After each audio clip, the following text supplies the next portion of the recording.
My name is Trenton Tye. I run Purgatory Ironworks out of Morgan, Georgia, in the butt crack of nowhere.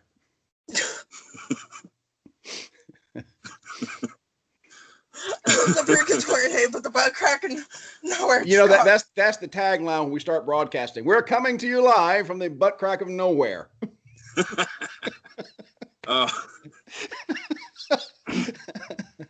I'm probably gonna be laughing about that randomly throughout.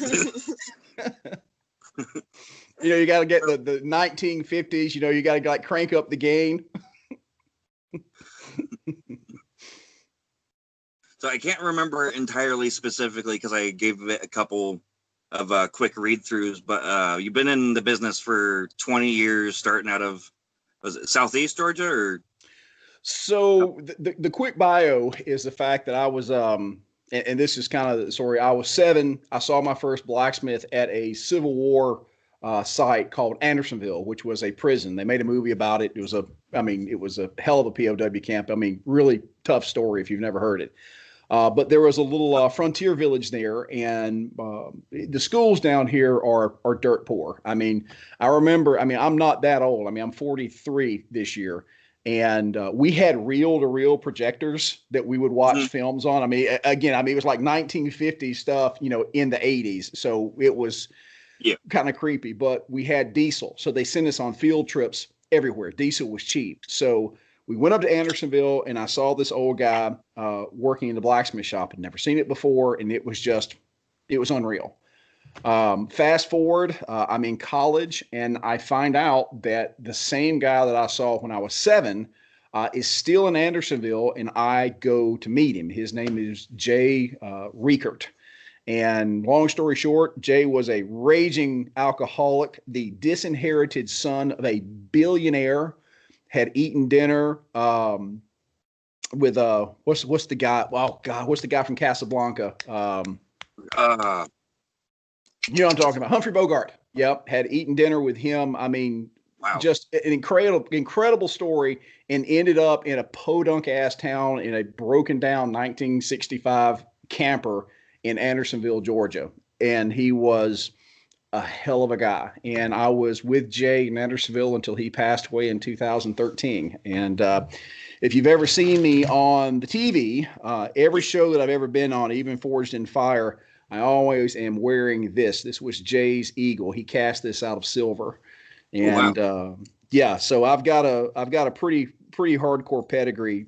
Jay was a hell of a guy, and he is the reason that I got into blacksmithing. Now, law and finance were actually my specialities, and I've had to step into the corporate world every now and then. But Jay really kind of gave me the core of what my world is, and that's why my house is decorated like Cracker Barrel.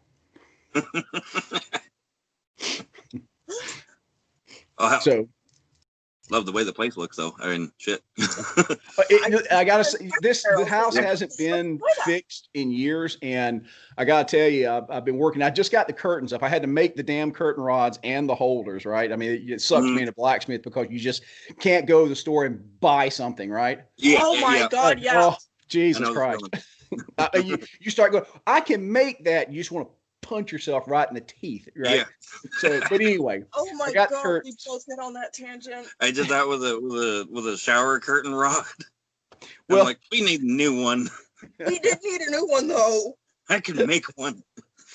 So, there's a fine balance to be struck there. But we just got this set up, and coming in here, after having, been here off and on for over 20 years, and to actually see it in something that's really nice is pretty freaking awesome. So it's a good feeling.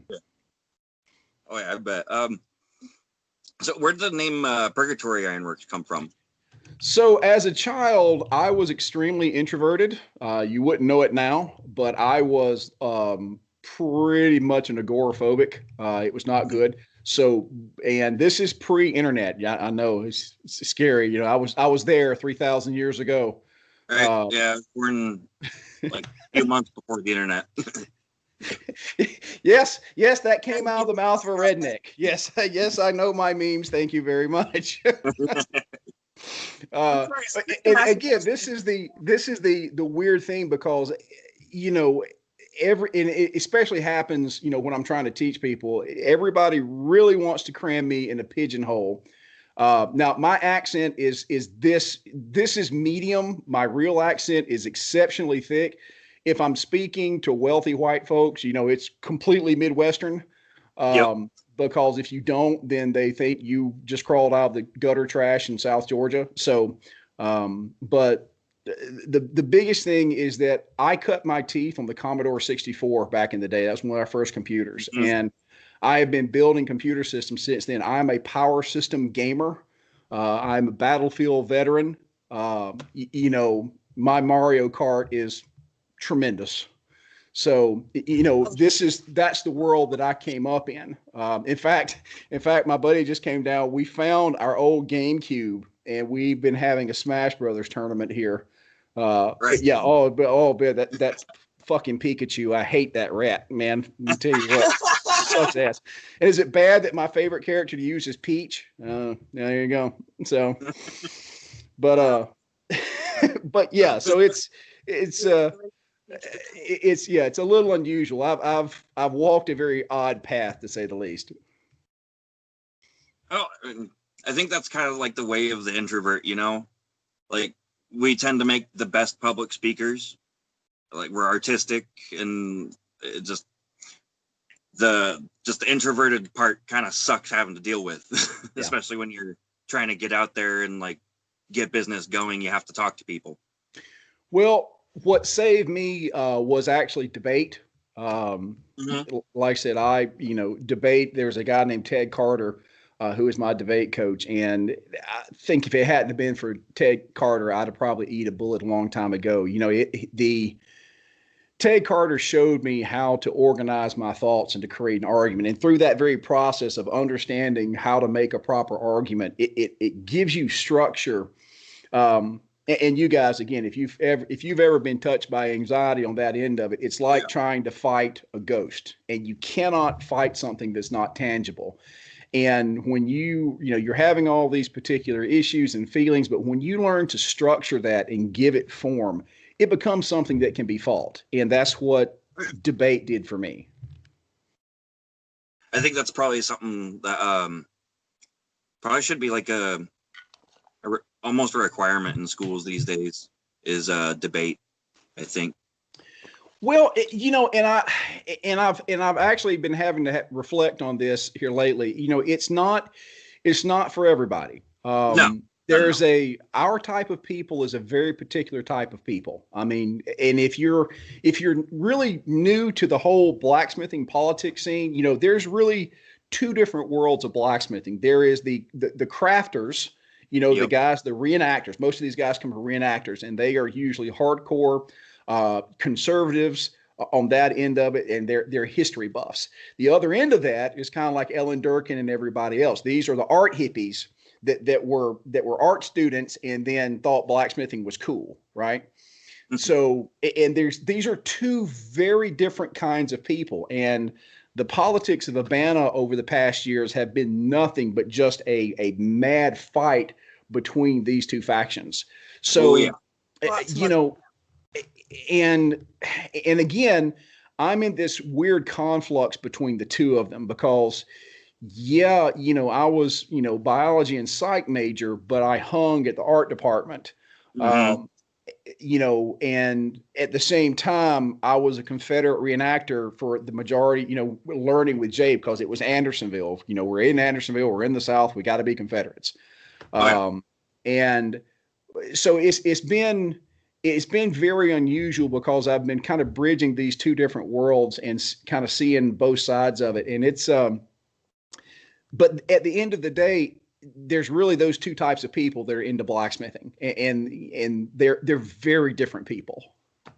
I actually noticed that with the people who follow me, because you can tell who's the artistic and then who's the old school conservative type. Because I get on both ends, and it's just damn, and it's just like damn. And like I have tremendous respect for both, and I think something that people just need to understand, like we are a community. We should be working together at it, whether you're reenactor or you're like the art student type, you know? Well, and now in here, beware these waters, my child, because this is why Trent makes so many friends on the internet, because you really don't need to have. This is where I've been a bit of a lightning rod on that end of it, because I haven't, because I've had perspective on both sides. I've never minded, proposing my particular thoughts. I don't think I've been particularly cruel or out to cause a problem. But at the same time, again, it's amazing how folks really don't like people to speak up about issues, period. Yeah, exactly. And that is one of the things that I absolutely respect about you, sir, is that you do not mind speaking your mind. That was one of the things that helped me get started, because when I got started, I was watching Roy, I was watching John Switzer, Rob from Tye of Ironworks, and you. And I started out like, I really want to get into this, but I don't know what the hell I'm going to do. How am I going to get into it? And I watched your video on like getting started. All you need is a hole in the ground and a damn rock and a hammer. Yeah. And I've had to, I've especially here recently, like I said, I've been on a bit of a tear. I've been quite an angry little boy here lately. Like I said, I don't know if you saw the railroad spike video I did. Yeah. And oh my God, I love that. I watched that like 3 or 4 times. It was very entertaining, and I completely agree. Oh my God, yes, yes. Now, well, and here's the thing. I was terse and I was upset because here's the problem. And my God, Blacksmithing for Beginners, an introduction to blacksmithing, I'm speaking to you. It's a love letter. I love you guys. But man, there are some dick holes in there. And again, I hate to be, I don't ever talk like this on my own video. So you guys are getting the uncensored. So, I try to be reasonably family friendly on that end. But the frustration is, well, the other night, and I don't mind outing this guy. I don't even remember his name. But he comes onto the forum and asks how to heat treat a particular steel, a rather high end alloy, something that a beginner probably shouldn't be fooling with to start with. Yeah. And I asked him it very honestly, what did your book say, was the proper thing, because that'll be the deal. And he says, well, I don't have that book. I have a blacksmithing book, and was so shitty about it. He ends it with, it wasn't helpful and neither was your comment. Now, look, I know I'm getting older. I'm supposed to be somewhat of, a venerated, and I'm supposed to look beyond that. But it's getting tough, because the problem is I'm from debate. I've got a law background. I enjoy an argument simply because the point of the argument is so that we both end up coming to understand. We both refine our understanding of truth, right? Exactly. And there are objective facts out there. And for somebody to say something like that so then again, what I did is I actually went to my bookshelf over here, pulled out the ASM heat treating manual, gave him the link. This is the book that you want. It has the complete phase diagram. It'll tell you anything that you want to know, on that end of it. And and I put that there, and I'm going to tell you, and I didn't add the last line because I wanted to add the next comment. Did you find this comment helpful? And you want to murder the little bastard. Yeah. Because you are giving them good, correct information. And this is what's getting me. Blacksmithing for Beginners, I'm talking to you. Read a damn book. Just take $20 and go get a damn book. I did a video about this a while back about don't send me a picture of your first knife and ask me to critique it, because I'm going to hurt your feelings, right? Because as a professional knife maker, what do you want me to do? The nicest thing, if you want me, and this is the problem, I try to be as honest as I can. And that is becoming more of a problem than I anticipated it to be, because somebody does a shitty knife, and it's their first knife. It's going to be shitty. Everybody's first 100 are shitty. It's going to be bad. Don't send me a picture of a knife that you know is shitty and say, hey, give me your complete general thoughts about this, because if I'm honest and I don't pander to you, I'm gonna run you in the ground. Now, if you come to me and say, hey, how can I fix the bevels on this knife? Man, I got you covered. I mean, I got you covered. How do I fix the guard? Man, I'll be glad to tell you how to fix it. But please, for God's sakes, do some research before you open your mouth. And everybody else watching, if you don't know, shut your mouth. Please, God, just shut your mouth. If you don't know, don't say. Let somebody that does. It's not, I imagine when these questions go up, it's like a big canvas, and there's written at the top of the painter's canvas is the question. And then there's just an entire gallery of people like diarrhea shitting at the canvas to answer it with having no idea how to paint, just shitting at the canvas. And it's like just a herd of fucking ducks with diarrhea. And, it's maddening because it's like you're in a giant group. There are those of us that are incredibly experienced. And by God, let me tell you, there's so many guys out there that know more than I do. But once you're a professional and you've done this for 20 years, there's a base level of knowledge. So, if somebody says, how do we do this? I come by and say something. John Switzer comes by. Roy, who's a baby to us, comes by and says something. There's a good chance we know what we're talking about. But we're rarely the ones that speak. It's the gallery of ducks. They've been, drinking X-Lax that've got to come by. And that gets maddening after a while. And I want people to learn. I want people to know. But sometimes shut the hell up is just not in anybody's vocabulary. Yeah. Yes. And here's the thing. Now, the problem is that 98% of the people, like with the railroad spike video, 98% of the people are understand what I'm saying. They take it to heart, and there's an agreement. But there's that 2%, and let me tell you, they try to set my poor ass on fire. And it's hard, me being, I consider myself to be a decent guy. I care about people learning this stuff. Those comments sting. And let me tell you, you should see my comment section that I actually filter out. It's pretty rough. You should have been there for the 9/11 video. 5,000 of them. 5,000 of.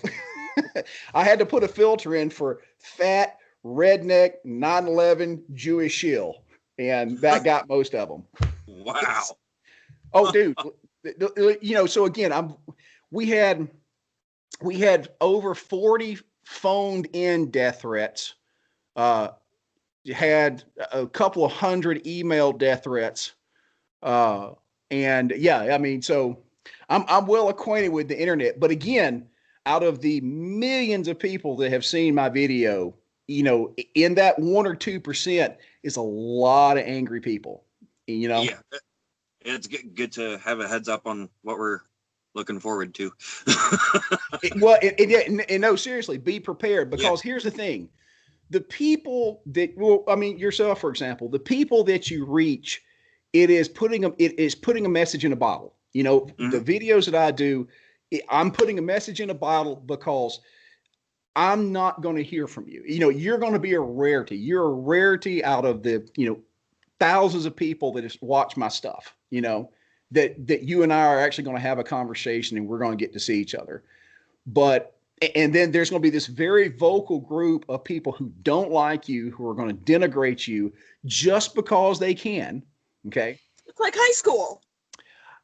It's worse than high school, because here's the deal. And this is something that I have noticed. There's a particular gentleman, and you're going to find this out too. There's a particular gentleman. There's two examples. One has been on your show. I was doing some hammers a while back, and him and about 3 of his buddies got on to tell me that my hammers were going to shatter and explode and kill somebody. And I mean, they, again, the most ridiculous of stuff, right?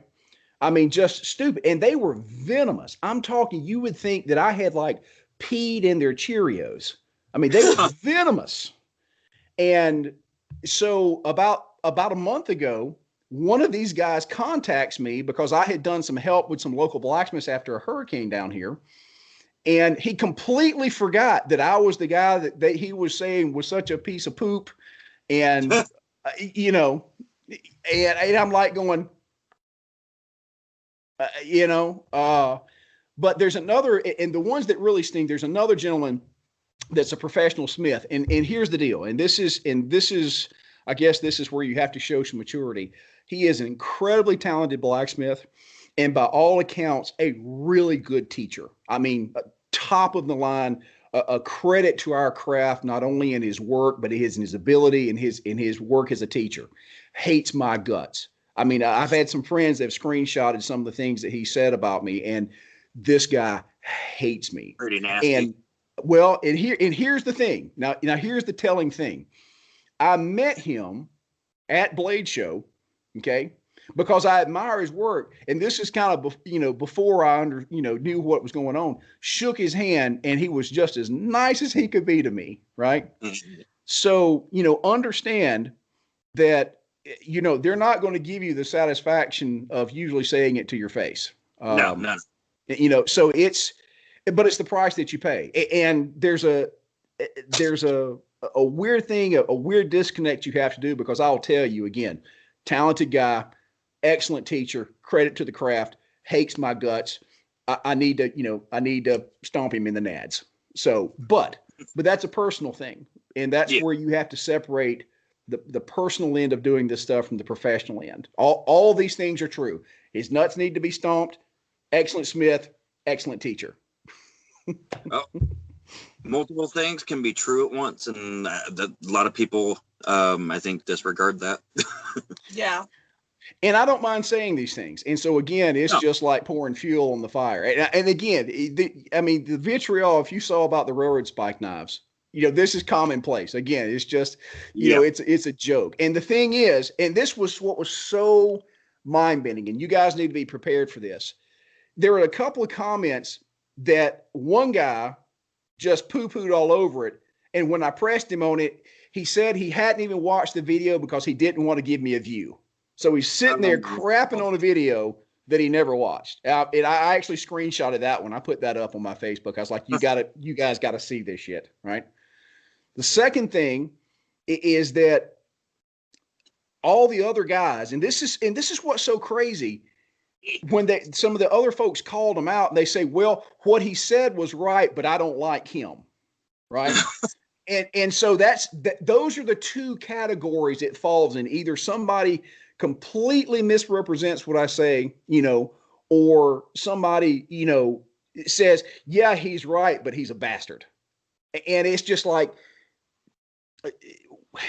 I don't care about being right. I care about being correct and having the right information out there. Now, I will fight vigorously for my position because it's the best information that I have. But there's no position that I hold, no position whatsoever, that cannot be changed with new information. If somebody comes to me with information that conflicts with what I think I know, there's only two options for me. Either I have to disprove it, or I have to accept it and integrate it into what I'm doing. That's the only way you're intellectually honest. True open-mindedness. Yep, absolutely. So, what was your biggest challenge getting started, and how did you overcome it? God, well, being broke's a big problem. So if you my vanity gets the better portion of me every now and then. And, the joke to all this is that I've been on 2 major television shows. I'm really no better for it. And I've been on YouTube, and I always kind of chuckle because the people that meet me in person, I've got an average life, right? I wasn't born into money. I crawled out of the ditch. The biggest problem was money. Because I didn't understand that there was a difference between blacksmithing and business. And then there was the business of blacksmithing. Yeah. It is a crime that higher education, even in art. Now, look, art degrees are laughable to start with. I'm sorry, art students. Your gender studies degree is a joke, period. You cannot do anything with it. Okay, that's like underwater basket weaving. I'm not saying that it doesn't have some inherent value. I've always said the only thing that degree is good for is teaching other people to get that degree. And that's right. And again, and I'm not knocking it. And again, because everybody's going to paint me with white guy brush. Don't do that. Okay. Yeah. If you're going to get out of college and not be in debt up to your eyeballs, you have to have something that lets you move forward. Okay. Exactly. If you're going to have an art degree, they don't teach you how to sell your art. They teach you how to feel and give things emotions. But the problem is those emotions only matter to you. It doesn't matter to the rest of the world. The only successful art students that usually get out there are art students that are either given contracts by public money or there's a wealthy patron that lets them go. Michelangelo would have never been what he was had it not been for the fantastically disgusting amount of money that the church gave him. That's the deal, So they don't teach business classes. They don't say, hey, how do I make money as a smith? And the trap is most of these folks, out there, they're cruising YouTube and blacksmithing for beginners, is they see somebody selling a few knives and say, hey, I'm going to make money. And they don't understand that was the one event that guy got to go to before he went broke, right? And then they're the one in that stall. So business first, blacksmithing second. And that was the biggest deal, understanding the business as opposed to the work. And that is something that is probably my biggest challenge right now, is working on the business aspect of it, because I've had my own businesses starting from when I was 16 to now, and it's really the only way I've made money. The regular 9-to-5s, it's either something that I just wouldn't fucking stick with at all, or that business went under. So like self-employment has been like essentially my only option, and I've always had someone else, especially since I was a teenager. I did the work and made the product, and someone else took care of the business. So like getting this started this year as a business is probably our biggest challenge. Well, and this is the thing, and I wish. So here's the thing, and again, you're not going to want to hear this. YouTube's not going to get you much of nothing. Okay. No. I mean, even at, in this, and for me, as many views as I have on that end of it, I make about $1 every 1,000 views. Right. Yeah. And so most of my videos get 4,000 or 5,000 views within a couple of weeks. So I am normally, with ad revenue, I make about $100, $150 off of YouTube, even with 70,000 subscribers. Right. Right. So, because what we do is obscure, that's just the deal. So, the thing is you have to, there's a whole way of having to capitalize on it. So, you need because what you're going to be selling is not your blacksmithing goods. It's the personality that comes in. Period. Yeah. And even then,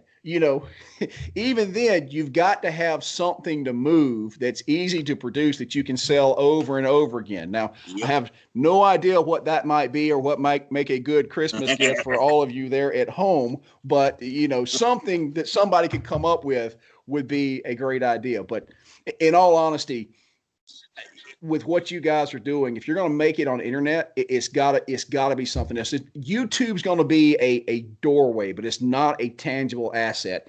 It let me get on Forged in Fire. It gave me some ability to be in front of the camera, and it's allowed me to reach folks. And, so all those advantages are on the backside. You know what I'm saying? Yeah, and that's pretty much all I'm expecting out of it, is like more word of mouth than anything. Like, as far as like getting paid to do my videos, I really don't care about that. I care about making like money from my craft and just, like selling myself. And railroad spike knives, make a lot of them. Oh God. And again, that's why I always tell everybody, like, look, they're not great knives, but so let me tell you this, and just, this is where you have to be careful of your pride. So, I don't put a lot of my knives out there, but I do a lot of Damascus and ivory. I mean, I've done high end stuff, because I was a jeweler for a while. We put a little gold in them, a little silver. So, I mean, I do some nice stuff, And I had an apprentice come into the shop and was working for me, on the clock. And he said, "Hey, look," he says, "I know, we don't do railroad spike knives." I'm like, "No, we do not do railroad spike knives. We are far too capable knife makers to make such trash." He says, "Look, I got some friends and some family that wanted to buy some for Christmas." And this is several years ago. And he says, "Do you mind if I come in after hours? I will, I'll pay for all the materials and whatnot. Do you mind if I could come in and make it?" And I'm like, "Of course, I have no interest in making such things." So that bastard came in 4 days later with an order for $800 worth of railroad spike knives at $50 a pop. And he came in and he said, dude, I got all these to make. And I'm sitting there, of course, now me, I'm supposed to be the venerated craftsman, but I'm looking at this thing and the math is going on in my head of just how much money this guy made. And I'm hung now because I told him he could do it. And again, as a business owner, I'm like, okay. I said, nope. I said, make your money. I was like, do this batch and whatever else you need to do. I was like, but from now on in this shop, we make railroad spike knives. We're going to put a big Purgatory Ironworks stamp on them and we're selling the hell out of them, because that's what people know. It's cheesy. It makes money. And you can, you're either in business or you're not, Yeah. Yeah. It can't let pride get in the way of that. And no, even if you're rolling your eyes the entire time. And most of my money in the years has been made as a performer. And I will tell you now that making an S-hook, a simple, shitty S-hook as a demonstration has made me more money in my lifetime than the finest piece of ironwork that I've ever done. I think, and if you're just starting out, and I would, the problem is we have a Mario mentality. All right. And this is something you need to watch out for. So when you play Mario, and again, I know I'm showing my age because I was with AB, right? Yeah. You beat stage 1. And once you've finally managed to make it past all the crap, you go to stage 2. And a lot of us approach our work that way. So the moment that we make our first piece of Damascus, then it's time to do this next complicated piece. That's not how it works. If you're really going to make money, you don't go to step 2 because step 2 is prototyping. You keep doing 1 over and over again so you become so quick and so efficient at it that the profit margin gets big enough to make money. If you continually keep walking up that stair step, you will never make money because you're constantly prototyping. And if you made a prototype, it means you suck at it. When you've done your 100th one, then you are capable. Then you're good. And I'm going to tell you something. The people I've had that have come down that have really wanted to learn, they want to come down, they want to work for a week. And I said, okay. I said, you want me to give you honest to God skill? And they say, yes. I was like, great. The first hour I show them how to make an S hook. And they say, all right, what are we going to do the rest of the week? And I said, you're going to be doing S hooks. You've got 100 S hooks to do this week. And when you get done with this week, you will then be qualified to make an S hook and you will then be capable of swinging a hammer in the right way. But that's 1 week. Well, no, we're supposed to, make an S hook today and make a katana that's going to slice through the tank of, the barrel of a cannon tomorrow, Not how it works, folks. It's not how it works if you want to be good. Wax off. Yep. So. Wax on, wax off. You got to Miyagi it. You have to Miyagi it. There's no two ways about it. And a lot of people miss that, but people don't want that lesson. And that's the problem again with the Facebook forums. They don't want to hear what they don't want to hear. They want compliments and they want instant gratification. They want to be able to do a leaf the right way the first time and it turns out looking like a turd. Yeah. And again, I stressed, if you guys are watching this on one of the blacksmithing forums, man, get a book. I honestly care about you learning about this craft, but if you don't take the time to go read a book before you open your mouth, if you're trying to bypass, if you're just trying to pick out one cherry pick piece, what are you doing? You don't care about the craft at that point. No, you're not learning anything. You're not learning a damn thing. You're being, but no, you suck. Yeah. Wrong way to do it. Buy a book. Get a book. Yep. It's just like with anything, especially like playing guitar, you gotta do it over and over and over and over again. Yeah. Yep. And there's no way around it. I'm sorry. There is no way. There's no shortcut through practice. There is no such thing as a blacksmithing loot crate. Doesn't work that way. Nope. Absolutely 100% agree. So, see, that's kind of the answer to my next question anyway. So, what are a couple things that you wish you would have known starting out?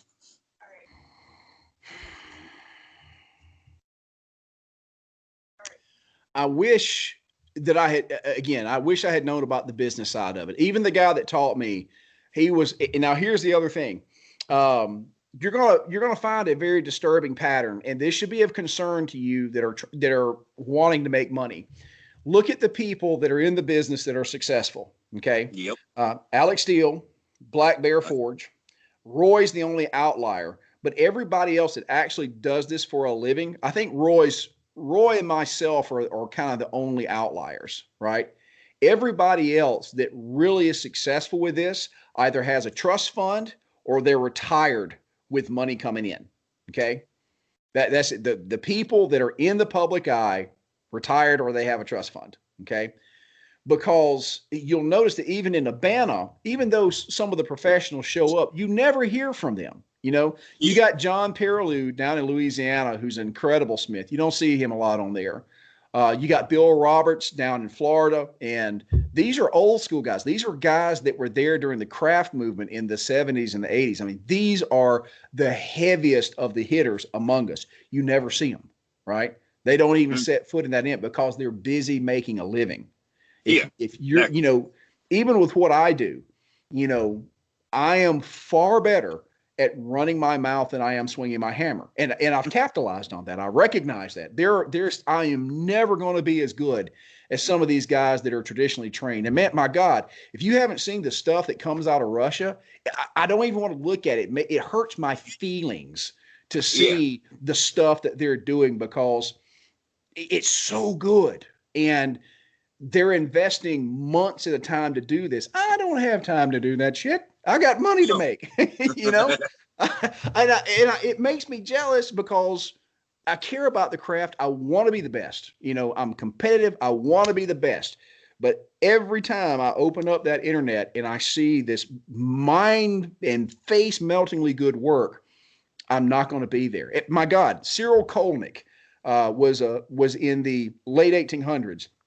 Did a piece called Masterpiece. If you've never seen Cyril Kolnick's Masterpiece, he did this, I think, right at the end of his journeyman. I mean, this wasn't the end of his life. This was when he was like graduating journeyman. And it's just like, Jesus Christ, where did these people come from? I mean, Samuel Yellen did some pretty work, but there were people that put him to shame. And they've been dead 100 years before we ever drew breath. So, I mean, it's almost, for me, it's a little heartbreaking because I will never be in that end of it. No matter, because again, we don't put that kind of time in. No, and it's a different world, Exactly. I mean, back then all they had was blacksmithing. Yeah. They didn't have internet. They had books and blacksmithing. Yeah, that's it. I mean, there's we are distracted by Nintendo and chicken nuggets. I mean, we can't put in the time. We got stuff to do. Exactly. We got to live. Yeah. So yeah, the business would be the biggest thing that I wish I knew about. I wish somebody would have said, "Hey, this is it." But hey, notice something. Notice out of all the people that'll tell you how to make an S hook, how many people talk about the business? It's rare to hear anybody outside of myself ever mention, "Hey, this is how you make money." Because the thing is when you find something that's rare, you really don't want to spread it to everybody. No, right? You want to hold on to it. You want to hold on to it. So, exactly. And there's a good chance I should shut my mouth more often, but I care about the craft, and the guy that gave it to me freely. So I feel a little bit like a bastard if I didn't do the same. Yeah, I totally get that. That's like, because like all the information that I've gotten over the last like 4.5 years of me doing this has been like, it's been from you and like just the blacksmithing community. And it's like, well, like I'm getting like all this information out of it. I really want to put something back out, and that's really one of the things that inspired these interviews. Yeah, everyone has a story and everyone has something to share, and I know we do, and so far people are like really receptive. And yeah, and again, and I'm happy for you guys. It's a big deal, and it's and a lot of people don't realize, it's scary to put yourselves out there. It is, yeah. And we're both nervous as hell when we started this. Well, I'm going to tell you, and that never gets better, because the more you do, the more situations you're going to run on that are going to be things that you have to grit your teeth over. For example, you'll love this. You'll love this. So you see this stupid ass outfit right here? Yeah. All right. So I wore that on Master of Arms, right? Even the damn top hat and all that kind of stuff. So I'm not a steampunk person. I like it. I'm familiar with the genre. Got a lot of the Renaissance people that I'm friends with that are into it. I like the feel of it because clearly I like old stuff. It's not because it's steampunk. It's because it's old stuff, right? Yeah. There's a town called Thomasville down here, and once a year they have something called Victorian Christmas. And regular civilians, not like us, civilian people, rich people, get Victorian clothes, and they have a Victorian little thing on the town square. A lot of money down there. So you got carolers. So it's really kind of, a Christmas story in Thomasville, Georgia. So they asked me to come down. And so I put together a Victorian outfit so that I fit everything, right? Yeah. So when I went to Master of Arms, they said, I called them. They signed me up to go. And I said, well, I'm going to, again, having the film background, I'm like, well, I've got these solid shirts, I'm going to bring this outfit. He said, well, no, we just need your one outfit. And I'm like, which outfit? Well, the one with the hat. I was like, well, I always wear a hat. Well, no, the one with the feathers in it. And I'm like, what? The one with the leather hat and everything. And I'm like, please, God, don't make me wear that on national television. Please, Jesus. Do not make me wear that on national television. Oh, no, it's great. So here's the problem. Discovery Channel, I mean, what an incredible opportunity. I mean, and that still hurt me. If we'd gone to season 2 and 3, I'd be retired right now. It would have changed my life. It didn't. It didn't go. But so here I am, a proud blacksmith, proud of my work. And I don't mind doing silly stuff. I go to the Renaissance Festival. I've had crazy wigs on, but I'm about to be on national TV and I look like a fucking idiot, look, I just, I look like a fucking idiot. I'm not Michael Kaluthu or whatever. I can't remember his name. He's got, snorkels coming out of his nose for a respirator. Again, God bless the man crafted, but boy, you look rough, brother. God, you look rough, brother, man. I made incredible work. I'm excited for his thing, but you look worse than I did. And I look bad, People eat it up though. And that may be the fact, but here's the thing. Again, you got to remember that, at the end of the day, there are people that like making spectacles of themselves in the, I mean, they're used to be contrarians. That's not me. The crap that I stir up because I'm trying to be honest about the information that I have. I'm not trying to piss people off, and there's a difference there, most people are just astounded, when I fire back, because they're like, oh my gosh, he fired back. Well, screw you. I'm trying to give good information. You're being a shit, so, fair play. That's not what I saw on TV. Oh yeah, I know. So, but the thing is as you go forward, you have to make these decisions. And am I going to tell Discovery Channel no? I mean, this could have possibly been my chance. And again, I'm in a good spot now, but I would have, in my first time in my life, that type of money would have actually let me be safe and stable for the first time in my life. It would have been altering. And what do you do? Tell them no. So, when the first comments started rolling in on the show, the shit heels were all there. And, that's the first thing. And the thing is, it's like, oof, you hear somebody, talk about, how retarded the guy looks, in the hat. And I'm like, oh God, that stings, because I know I look, wonky. And, and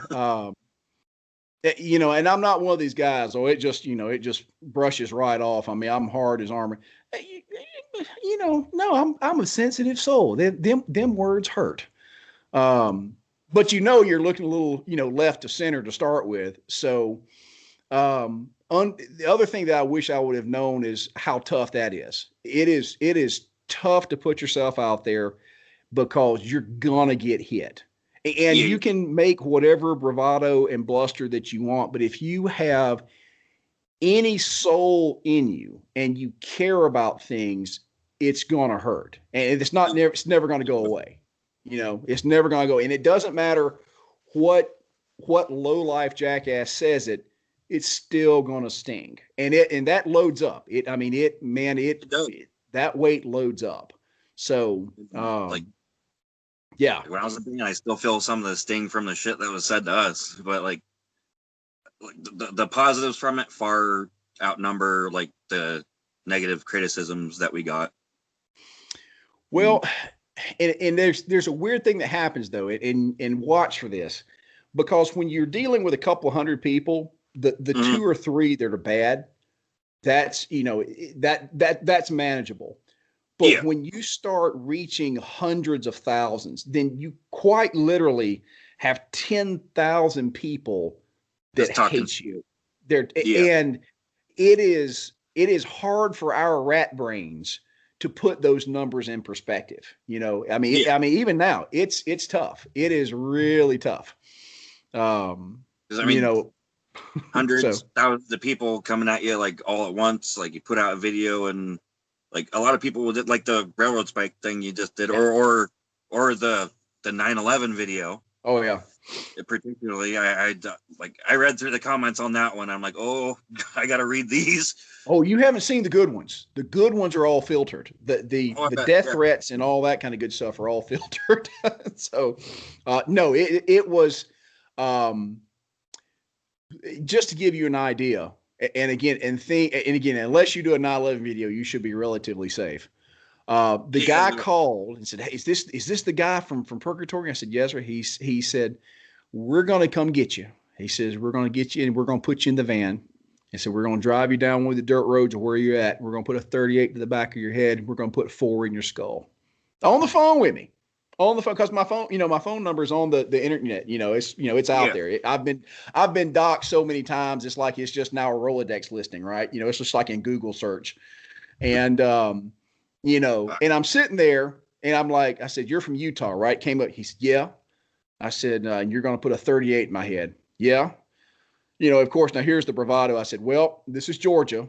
You better fucking bring a 45, And now again, I got to do the manly thing and hang up.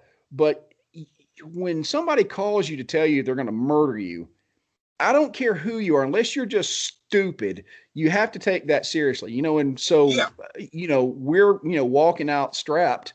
And when somebody pulls up down here, you have to think, is this the crazy that's, that was supposed to be a joke, that the swatting was supposed to be a joke and somebody ends up dead. Yeah. And that's serious, and I'm going to tell you, I know most celebrities are disconnected from the world, but I kind of am getting a feeling of why. Like poor Britney Spears went absolutely batshit crazy. I kind of get how it must be. It's terrible. Like you get thrown into the world and like Britney Spears, she was thrown in it when she was a kid. Oh, yeah. She didn't really have much of a choice in it, And Like, well, and that's, and not to get off on the tangent, but reality TV is a terrible. I've yeah, never met worse people in general than reality TV in general. And there's some good folks up there, but the vast majority are, I mean, just loathsome, terrible, terrible people. And and this isn't out there, so I can tell you guys this. I've been with Discovery and History. mhm. Um, those were History Channel, the first season of Forged in Fire, and I'm sure they can sue me for this, but like I said, come find me, jackasses. That production company was terrible. I don't think I've ever been so looked down upon, especially because I was Southern. I mean, it was instantly dirt. I mean, and again, and right? Yeah. But I don't think I ever felt so degraded. And Chad, who was one of the guys that made it, poor Chad, excellent knife maker. He was the first one out on our episode. Was so nervous. He messed. I mean, that's what got him. And Chad's a good man and an excellent knife maker, but he just the anxiety got him. And they do that to you on purpose. Well, they want to run him down the hallway in the walk of shame. And there was actually a problem on set that I caused because I was like, you don't run him out like he did something wrong. That guy can do more crap than any of these bastards with the camera here. You don't treat him like a loser, and because they had never really experienced craftspeople, and we tend to be a little cliquish. We may not like each other, but we respect each other's ability. And, and one of the things, and I will say this about the folks, you really don't want to shit on somebody else's ability. Everybody's trying, everybody's going forward. You don't punch down, right? No. Especially if you can't do shit, you don't really comment on somebody else's, So, but that was awful. Master of Arms with Discovery, again, now the people on the set, absolute pros. Going up the chain to the network, you still get that feeling. I don't know if you saw one of Dave Chappelle's things where he was talking about how they cheated him on Chappelle's show. Yeah. But I'm going to tell you something. What he's talking about is a real thing. And I'm a nobody. I mean, again, I've had a brush with that industry, and it was kind of unreal. I watched that little special of his not too long, and I heard him talking about these people, and he was espousing exactly what I had felt on that end of it. And I'm like, my God, Dave Chappelle got pinched on that stuff, and look at the influence he has, and they're still screwing him, and I'm like going, and imagine what they could have done to me, imagine what they could have done to me. And they know very well they can. They're the ones like I mean, we're not putting this stuff on TV, so what can anybody really do about it? So, that, and again, so, to the original question, the business side of it and the downside of fame, because, if you guys continue this and you get good at it, you're going to run up against this, because here's the problem. Here's my problem. Okay. I've got 30, 40,000 people that absolutely hate the fact that I draw breath for no particular reason, because, I'm known. I mean, that comes with it. Yeah. When you get famous, the thing is, though, is you usually have money to offset that. You can buy the compound, the money provides you with a barrier for all that. And then there's poor bastards like me who have none of the money or none of the resources to help protect you from that, and that's a really bad place to be. That's been a rough deal. That's been the downside of doing this type of work, because again, I'm pretty notable at this point. But I don't have money from it. I was laughing, Jesus Christ, when I got on Master of Arms. There's these like TMZ sites that that start digging for the next star. So they did a profile on me, and we're saying, considering the quality of his work and the scope of what he's done, Mr. Tye clearly is a millionaire a couple of times over. And I'm like, man, I fucking wish. If only the world was that way, Right. but it's not. So again, you know, as you guys go through this, you're going to run into those people, and you know, hopefully, if your business is smart, you know, you'll have those resources to help pad the asshats, because there's a never ending stream of them, and they will screw you. Look here. If it's in the paperwork, it's in the paperwork for a reason. If anybody asks you to sign something, assume they are screwing you, because there's a good chance they are. Yep. And that's pretty much my general approach to business, you know, assume they're going to screw me. Yeah. Well, and the thing is, and again, this is where education comes in. And by the way, and any of you that are thinking of going on Forged in Fire or any reality TV show as a craftsman, please, for God's sakes, get in touch with me. Let me arm you with some knowledge. They prey upon the fact that you don't know anything and you cannot talk to anybody that hasn't been there. Please, God, get in contact with me. Don't go on Forged in Fire or any other reality TV show before you talk to me. That is something that I will definitely take you up on, because we've been approached, bump my camera, about 3 or 4 times in the last couple of years about going on. Well, they are desperate for people, and understand, and this is the thing, and I'm sure the girls that they send to talk to you, they're so happy and cheery, and you guys, we just love you. Your look is great. I mean, it's just this, trying to butter you up. It is this diarrhea of sugary sweet praise. And it is garbage. They are absolutely paper thin people. Yep. You know, and it's hard for me not to be an asshole to these people. And it really is, because I get this, and they're like, and your work is so great. I'm like, really? Which piece? You know, right. Yeah. Which particular technique did you like about it? Oh, well, you know, it's just pretty. It's like, for fuck's sake, go back to California. You know. Yeah. Like, did you like my God. Or did you like my cane? What did you like about my work? Which work? Yeah. But they don't know. But understand that these people are being paid to produce contestants. That's all you are. You are cattle through the chute. And they may be decent people. They may be just trying to make their money, but that's what you are. And they're going to put you on the show, and then they're going to run you off the show. Don't think that you're going to get a phone call from anybody. Don't think that you're going to have a, hey, thanks for being on there. You did great. No, your ass is going to go in through the cattle chute and come out the other side of the slaughterhouse. That's how they make their money. Yeah. And then they're going to have you in and then tell you to go away. Now, and again, and that's the industry, that's the business. Yep. And with Forged in Fire, you don't get anything if you don't win, period. And so, I think the prize is what, 10,000 still. And I can't remember how many millions they make per episode. Oh God. So understand that you are getting screwed even if you win.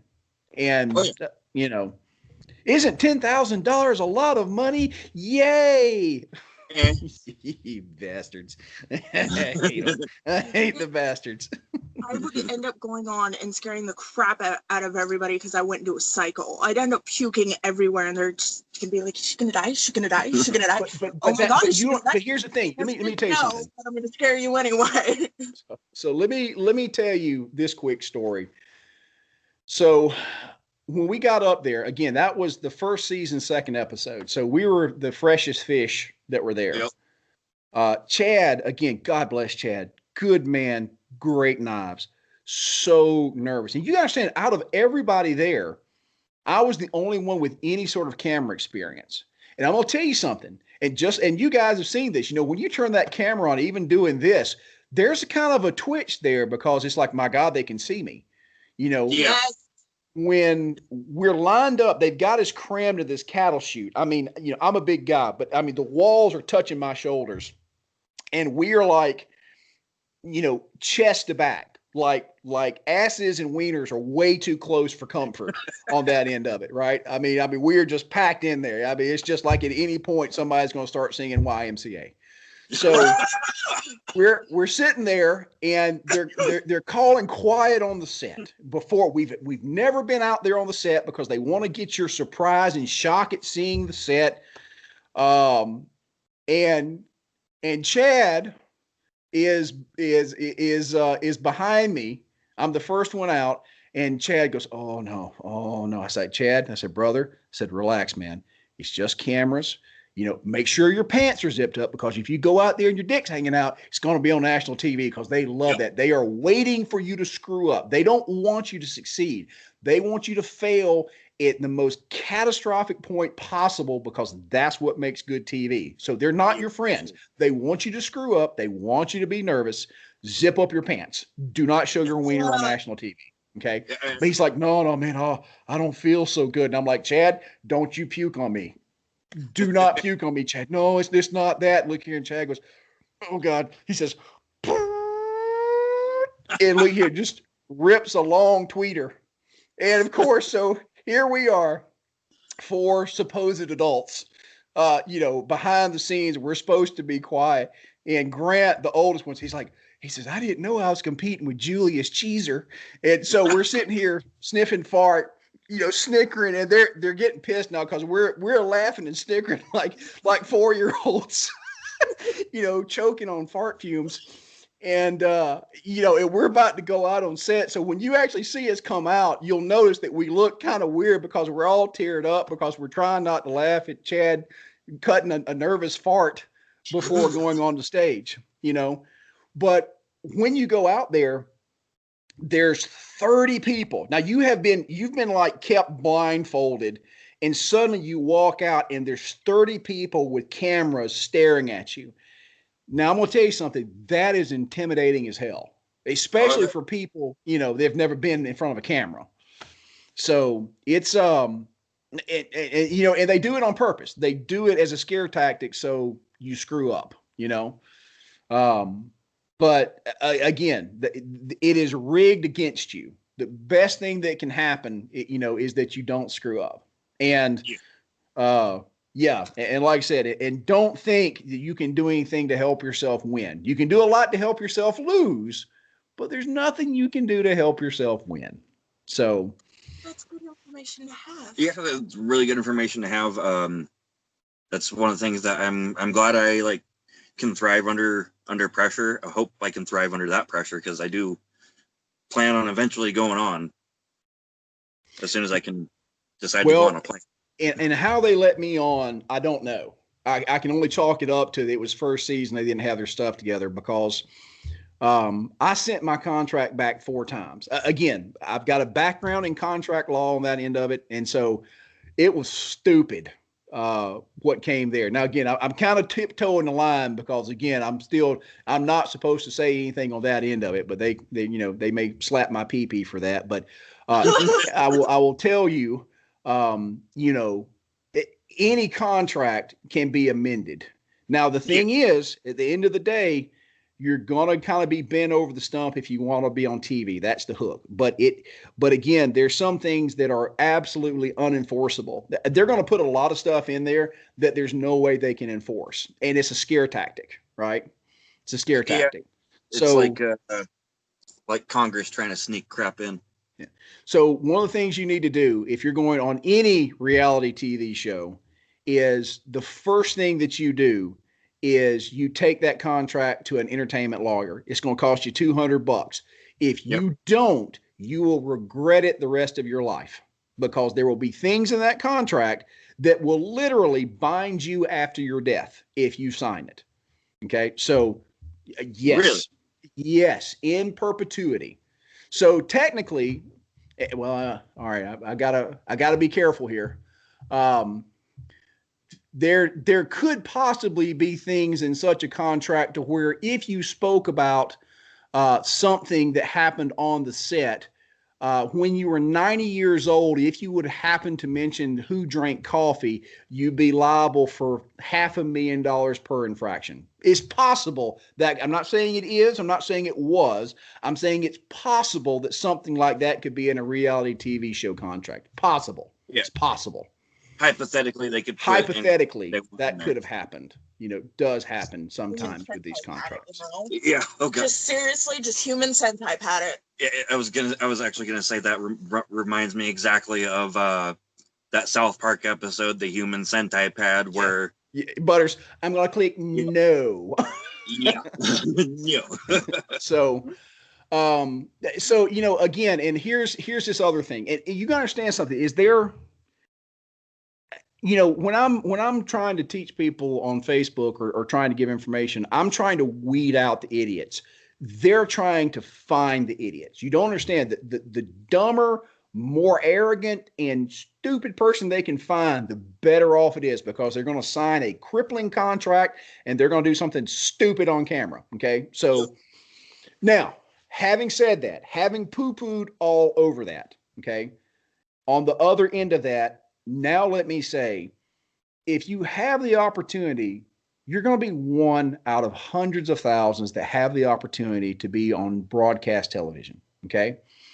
If you do it smartly, if you approach it the right way, if you go into it with some education, it's an awesome deal. You will get, look, nobody's going to know who the hell you are. Nobody knows who the hell I am. Okay. When I go to Blade Show, nobody knows me from Forge and Fire. Nobody knows me from Master of Arms. And that went around the world. They know me from YouTube. Okay. And there's a different type of fame there, because if I'm in a bar, I get to say, hey, I was on that show. No, really? And they're going to do this right here. You're lookup famous. All right. That's what they call lookup famous. They're going to look you up and verify that your name's on that episode. Oh, cool. You were on that show. You're going to be lookup famous. Right. But there's not going to be anybody that's going to come by and say, oh, wow, I recognize you from that one episode. Fear Factor. You're not going to be famous. Yeah. Nobody remembers who the hell was on Fear Factor. Yeah. No, they're going to be lookup famous. Well, he was the host, and guess what? You know what the difference between Rogan was? He got paid a lot of money. Them poor bastards didn't. He got paid a lot of money, and I was watching his podcast, and he was talking about that, when they did the eating, where they had to eat just all this nasty crap. Yeah, he did it too, off camera. He felt so bad making them eat all that crap. And couldn't believe that the producers were putting guests through that. Well, and again, and if you listen to Rogan, he's very careful about how he talks. That. Yeah. Why do you think that is? Because the contract is still after him. But I can't remember who he was talking to, but he was talking about the money that he made off of that. But, he was he's like, man, the stunts got wilder and wilder. And you see this decent fella is now ethically, having a conundrum, because these poor idiots keep signing up to do the most disgusting, dehumanizing, degrading stuff, and Rogan's having to be a part of it. I will say, if you notice that in Master of Arms, that the way we particularly treated the people that didn't win might have been substantially different from other programs. And that might have been from a direct result of me having a hissy fit. So, again, that industry is rough, and you have to go in, and there's a balance to be struck, because, they're there to make money. And there's a delicate balance between keeping your pride and your ethics intact and making money with those people, because they do not care. They do not care. No, if they can get you to sign a contract to do it, they'll put it in there. And it's bad. It's bad. Go ahead. I've heard some horror stories. Well, the thing is I think I have been far more successful than most navigating that, because I've understood the nature of that beast. Despite what they're going to tell you, they're there to make money off of your back. And the fact is I've always faced that head on. I was like, look, I'm here to make you money. I'm not here to be important. I'm not here to be famous. I'm here to make you money, and I'm here to follow orders, and,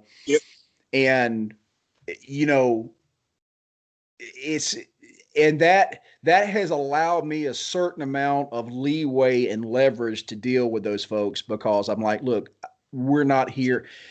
Every contestant, they want to hype up and say, you're so awesome. You're so famous, and they say, hey, by the way, jackass, when you lose and you shit your pants on national TV, we're going to make millions off of your humiliation, and you're going to go home with no money and shitty underwear. you know, but that's the deal. That's the deal that you strike. But if you go in knowing that and you conduct yourself appropriately, it's awesome.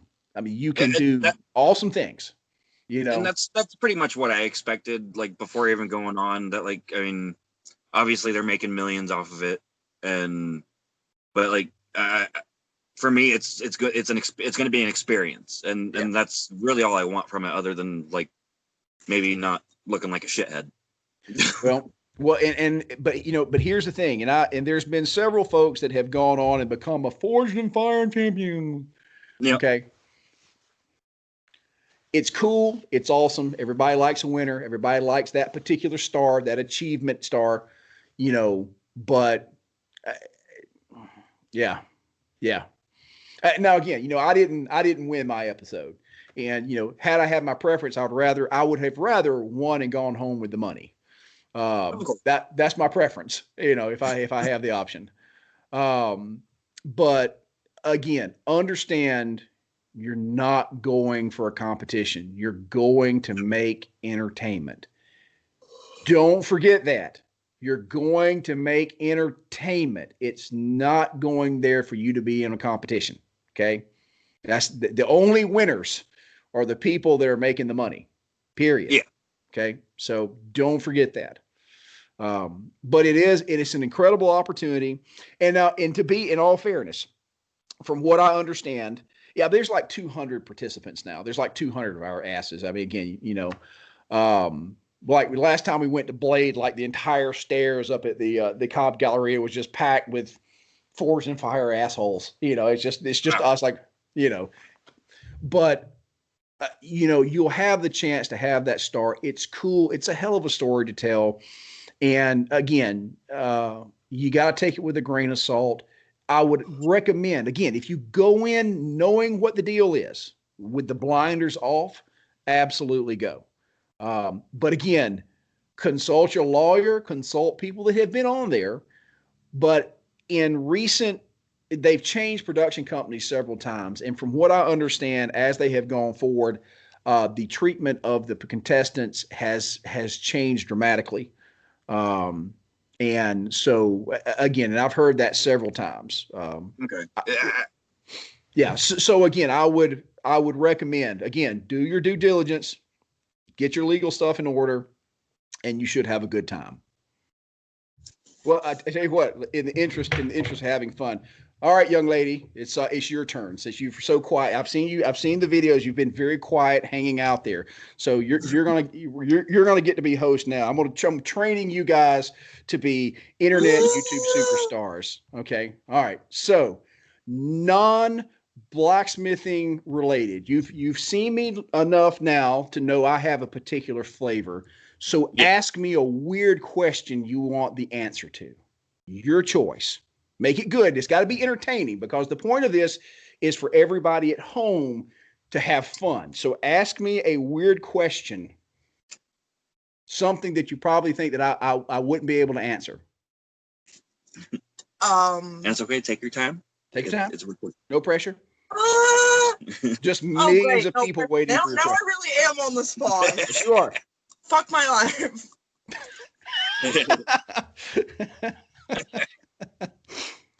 Fuck, I got put on the spot, man. My brain went fucking blank. And all I can think about is Olympic class liners. What's the weirdest looking blacksmith you've ever seen? There's some weird ones out there. Was the weirdest looking blacksmith? Yeah, weirdest looking blacksmith. There's a lot of them, right? and see for probably us now. See, here's the thing. For us, the problem is the universe kind of expands, because we've got the normal looking people, then you've got the weirdos that smell bad in kilts, and then it just kind of goes downhill from there, right? You know, you go to the Renaissance Festival, you see the little foxtail, and there's a problem, because sometimes the foxtail's over the skirt and sometimes it's coming out from the back of the skirt under it. That's a creepy one.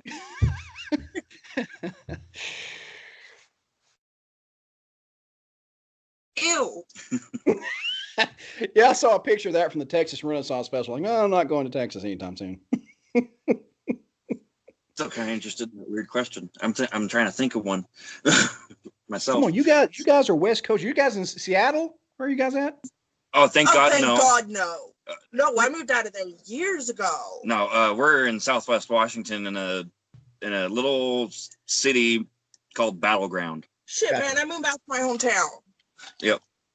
I left Seattle, went back to my hometown almost 10 Y'all are years like ago. veterans of the weird scene. Come on, you guys.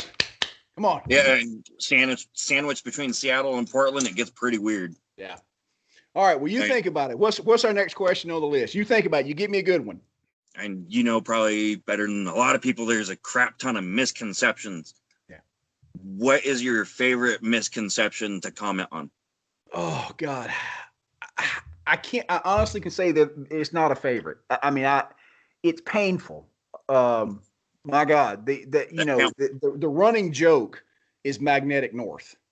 That is, and again, it's just like somebody's like, it's like getting hit, like there's no joy in it. It's just like it's like an old scar itching, and it only gets worse because you see it pop up, and now it's been tamped down. A lot of it's been tamped down because I stopped being polite about it, and I kind of had to.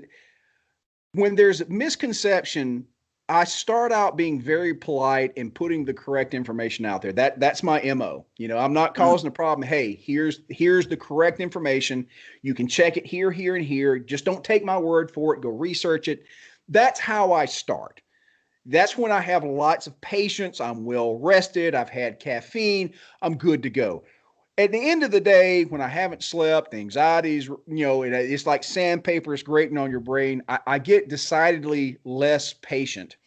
And that's when it's like, attention idiots, look, dumbasses, if you had spent 5 fucking seconds on Google, you would have seen the entire list of derisive arguments against this stupid ass crap. If you've taken 5 seconds.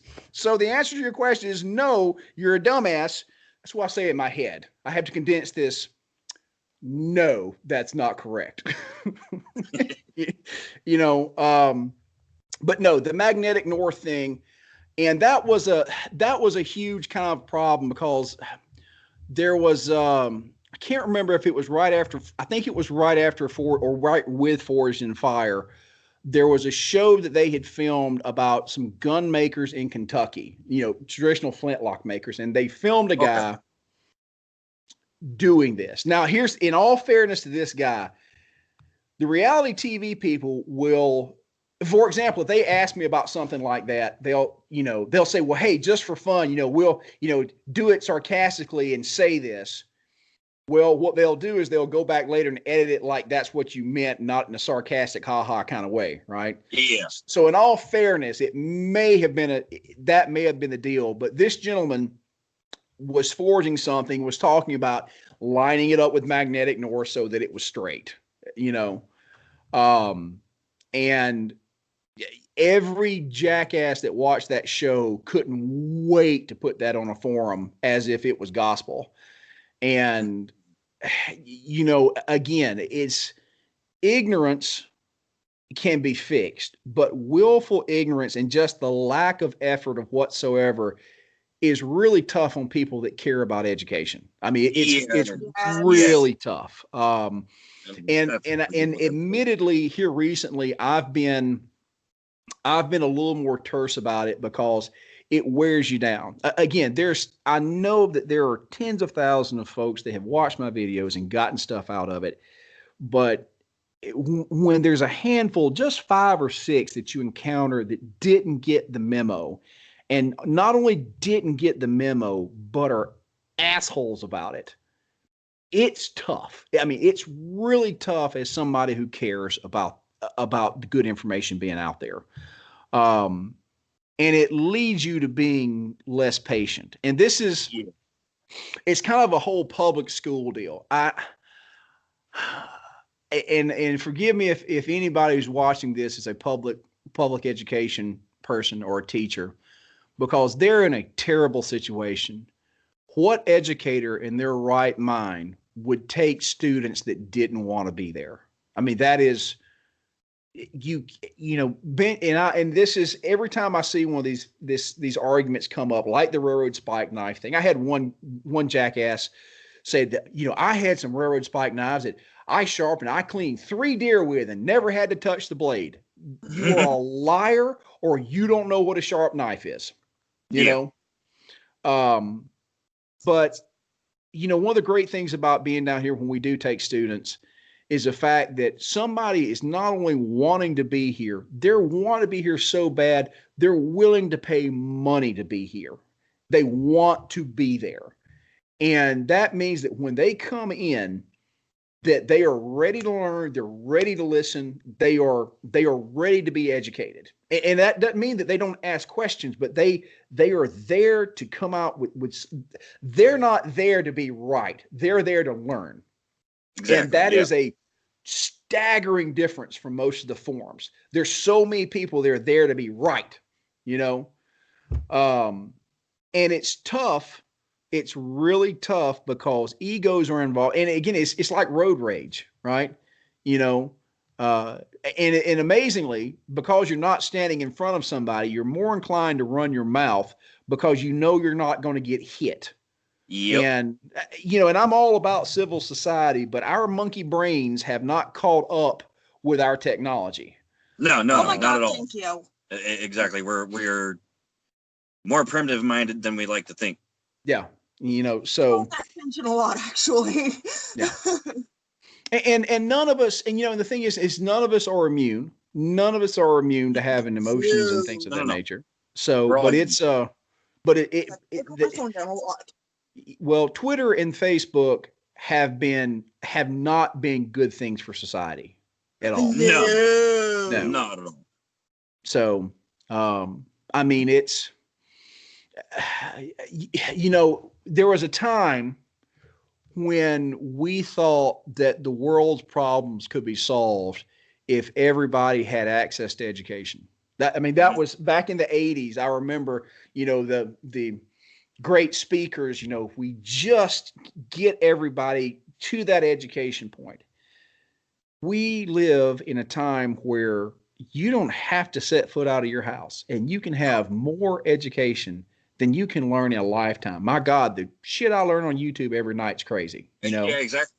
University of YouTube, University of Google, education's free. My God, the things I have fixed on my truck, I swear to God, my dryer went out. The control board was $300. And I said, let me go look. And there was one jumper that needed to be soldered to repair it. And bam, fucking fixed dryer. Thank you, YouTube. Well worth whatever I have to pay you, And the problem is now that we live in the most educated time in human history, the assholes are multiplying. There's more of them now than there ever was, and they're stupider than they were before. Or worse yet, they've got just enough knowledge to be dangerous. Sovereign citizens. Yep. My God. My God. And that's the issue with social media is people are more willing to believe headlines that they see and they don't look into it. And they put the responsibility of being informed on the people who are doing the informing. Yeah. I had a conversation with somebody about this earlier. It was a kind of a political conversation. My point was it's my responsibility to take what the journalist says and research it and decide if it's wrong or decide if it's right. Yeah. And he's like, no, it's in a perfect world, that's how it would work, but blah, blah, blah, blah. There's guidelines journalists have to abide by. And I'm like, well, in a perfect world, we can expect journalists to abide by those guidelines and give us the news, but we can't. Yeah. So the responsibility lies on me to be educated. Well, like I said, here in Head Up Our Assville. So, but yeah, it's a mess. It's disheartening. It really is. And, So, yeah, I've been so blessed because, YouTube has brought a lot of people that do want to learn. And we've had folks that have come down for the classes that have just, again, I cannot tell you, I spent an entire year getting this house ready to bring down students. Because, again, we're in the middle of nowhere, we're isolated. And, then the plague hit. It's tough. I always have to remind myself that even though there is, that the assholes of the nation have been given a megaphone in the shape of social media, the number of good folks out there that are in the game to do this because they love it far outnumber the assholes with a megaphone. But even for somebody like me, it's really tough sometimes because you're having to fight this fire hose of spew on a day-to-day basis. And there is no civility. I've got an entire, and the thing is, and I'm not going to sit here and play the golden boy because I've got two modes. If there's somebody there that's asking an honest question, I do everything that I can to get them the right information. If somebody's, and it's weird because there's this weird thing that I take flack for when somebody comes up and insults me and I lay into them with the most horrific your mama comment I can think of. Somehow I'm the bad guy when I'm just like returning fire. It's just they made the mistake of underestimating the size of my gun, Yeah. And somehow I'm the bad guy on that. I mean, I've got an entire following on Facebook that just follow me for the your mama comments that I give YouTubers, I mean, I've just got an entire folder of screenshots of blistering comebacks, but again, you're trying to look for fairness in something that is by its nature unfair because people that heard your message, took it to heart and went and did something with it, they're not the people that are going to leave a comment. It's the bad ones that tend to want to leave the comment, and it's hard to remind yourself that the number of good folks out there is still overwhelming. They're just quiet. They're quiet and they're busy. Yeah. Quiet and busy, which is what they need to be. Yeah, exactly. And like the people utilizing the social media microphone or megaphone, that's all they do all day. Yeah.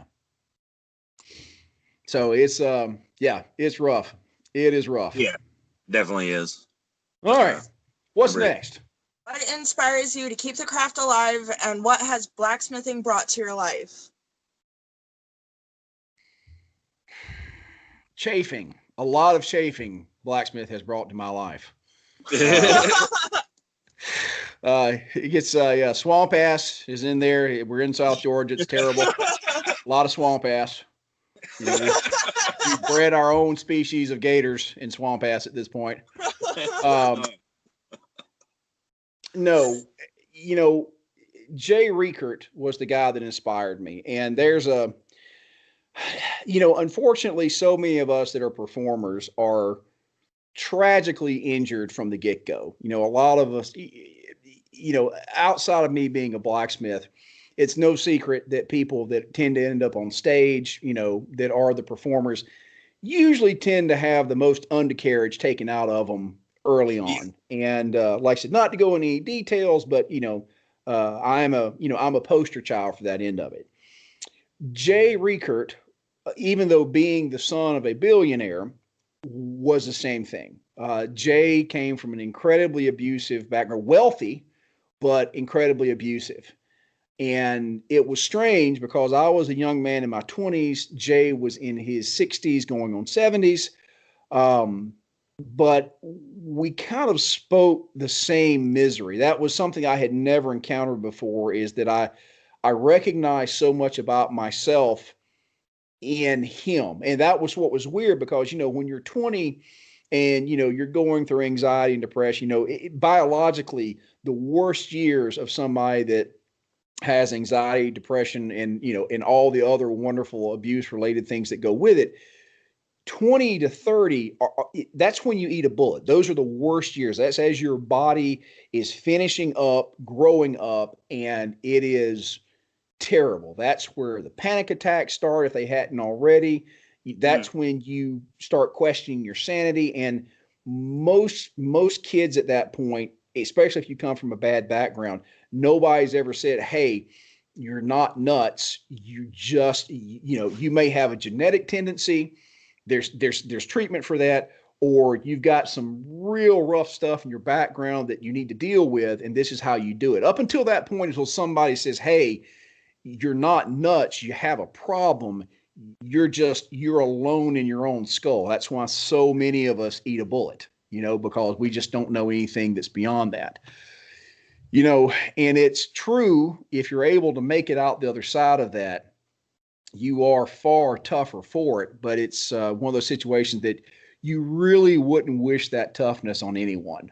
No, not at all. But even though I didn't really know what was going on, I recognized the same things in Jay.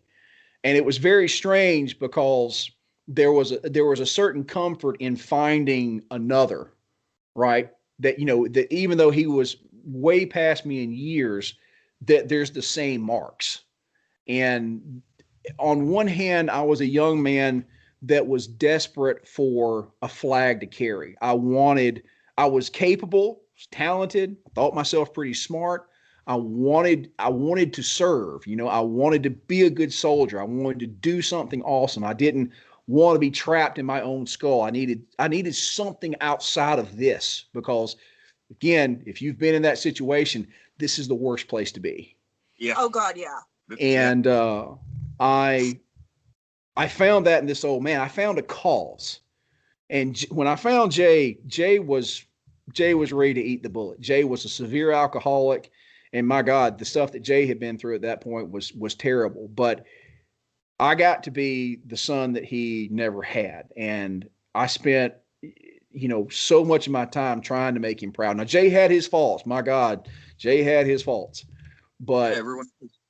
Well, Jay was, yeah, Jay had more than most and had a lifetime to hone them. Now look here. Jay was not an alcoholic. Now, he told me this. He made sure he says, I am not an alcoholic. He says, I am a drunk. He says, because an alcoholic is somebody that has a problem with liquor. I'm a drunk because I like to drink. Yeah. And there was a hell of a distinction there. So, but,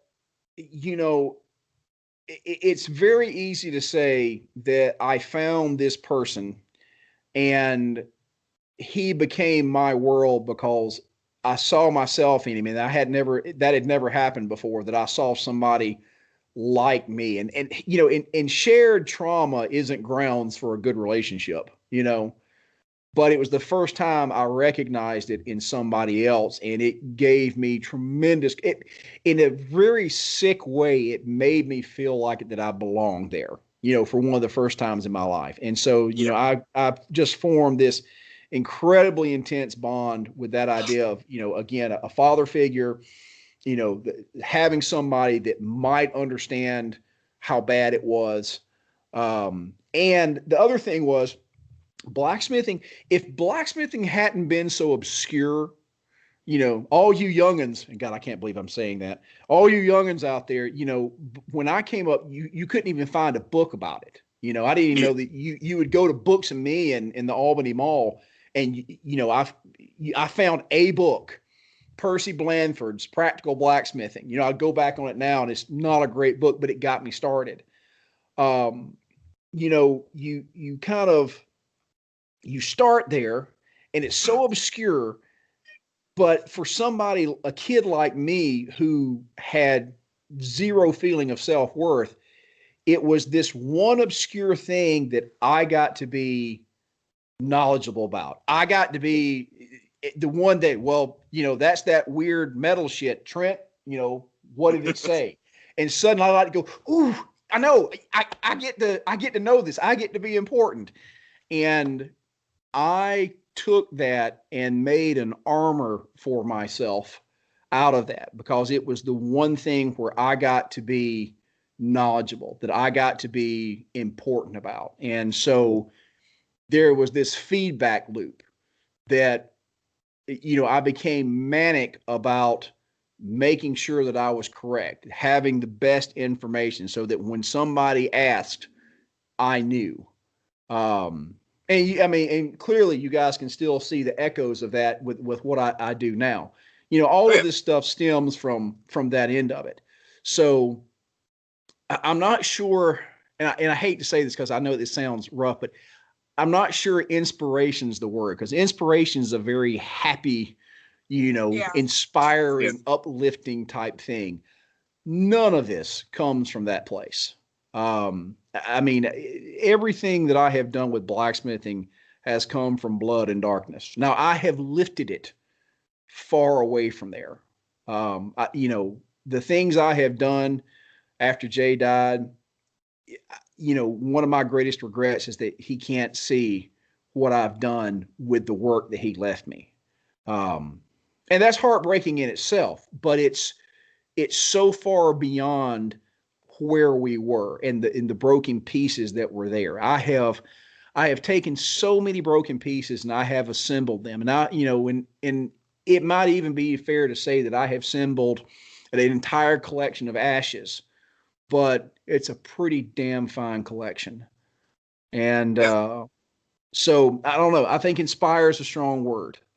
That's where it came from. And when I lost Jay, again, you guys can imagine, Jay died very suddenly of a stroke. We had just gotten the biggest it was the contract that was going to let us actually move into our own shop. Jay comes in. Trent, I can't believe we got this contract. I never thought it would happen, because Jay was he was a retiree. He tinkered. He never did it for a business. And here this jackass kid comes in here and says, no, this is going to be our life. I finally find the contract. Jay comes in on Friday. He says, well, the sketches are finished. And this was March. This was the 1st of March. It was a beautiful day. It was cold, clear, sun was out, no clouds. And he said, I never thought it would happen. He says, sketches are done. He says, I'm going to head to the barn, which was his code for the house. And he says, and Monday, we're going to start a new chapter in this shop. He said, forward march. I did my salute. He went home. Jay died of a massive stroke on Saturday night, and the wheels came off. We lost the contract. I got run out of town. It was a horror story. So this has not been, when most people ask, I give them the happy version of that story. It has been blood and steel since I started this. And it's only been in the past few years where it's been something that's resembled victory, and I guess that's why I take the education part of it so seriously, because what I'm not saying, when I'm getting on somebody's case is, you have no idea the price I paid for this information. Shut up and listen. You don't want to pay this price. I paid it for you. The least you can do is shut up and listen. And again, I don't ever say that. I don't want to say that. It's not their business. Nobody needs the sob story associated with that end of it. But to say the education matters to me is a bit of an understatement. I know that's not a happy answer as you probably wanted. That was probably the best answer we've got so far, I think, actually. Good enough. Not shooting for happy, shooting for real. Yeah, that's what we're shooting for, is real, not happy. So as far as it being inspiring, it's maybe not, but it's something that pushed you. Yeah. And pushed you to carry it on. And, I think he wouldn't be anything other than proud of you, man. Well, it's been a heavy price. Yeah. But, again, I'm still swinging. I'm not dead yet. And we're going to see what comes next. So. And I absolutely think he would be proud. And just the way you put it, what you guys had there, that describes perfectly me and her. Because we connected through misery and relating to each other on that and helping each other and getting each other through the crap so we don't fucking kill ourselves. Yeah. This, again, I don't think I've ever put this out I don't think I've ever said this on any video, but there was, after Jay had died, I attempted to be an alcoholic. Jay was an alcoholic. It was good enough for me. If it was good enough for Jay, it was good enough for me. It's just I don't particularly like to drink, and I didn't understand drinking. Period. I didn't understand alcohol, so I would drink schnapps because everything else tasted bad. But I didn't understand that if you drank schnapps was for flavoring, not for drinking. So between bouts of extra puking from drinking straight schnapps, I had every season of South Park on DVD at that time, and I literally was on a couch right over there. And I spent a month and I tried to drink myself into alcoholism, and it just didn't work. So that's when I had the conversation with Jay's 38. And I made a judgment call then that I'm still not sure how it's turned out, but I'm still around. Here we are. Here we are, a good while later. So, us super independent types are usually super independent because it's a learned behavior from trauma, Yeah. Yeah. Yes. But the thing is we get to do some pretty amazing stuff, and it's weird because, you don't want to carry the wounded flag. You really don't ever really want to talk about it because, you want to be tough for everybody else. But yeah. The problem with being a performer or somebody who's in public, is that there's some conflicting things, because if you're an honest person, the truth about it is that not everybody always wants you to be honest. Sometimes, and this is the truth, the reason I play an RPG is because I don't want to imagine that I need to lose 30 pounds. I want to be Geralt of Rivia, and I want to do some badass stuff, and I want some sexy redhead women. And, that's what I would really like just for a few hours, if it's okay with the rest of the world, to imagine that I'm going to kick some monster ass and have some super hot booty over here. That would be great. Just a few hours. That's all I need. Just a few. Just let me relax. I learned quickly when I was performing as a blacksmith, they really didn't want to see a super humble guy there just working. They wanted, and this was at the Ren Fair, they wanted to see a hard drinking, womanizing blacksmith, because that's how it's supposed to be. And it was all bullshit. I wasn't that guy, but that's what they wanted to see in the performance. And so, it was ridiculous because that's never been me, but that's what people wanted to see in the performance. So it's been strange because as the years have passed, and and to me I'm the same person. I've been on TV. Who fucking cares? It's I'm the same asshole that I was when I went up there. But it's so strange because people put this seeming importance on you, that so now when you act like this bravado, this asshole bravado that is clearly satire, because you're nothing like that, then like, oh, look how arrogant he is. It's like, no, this is a joke. There's nobody with my size bank account that acts this way, Yeah.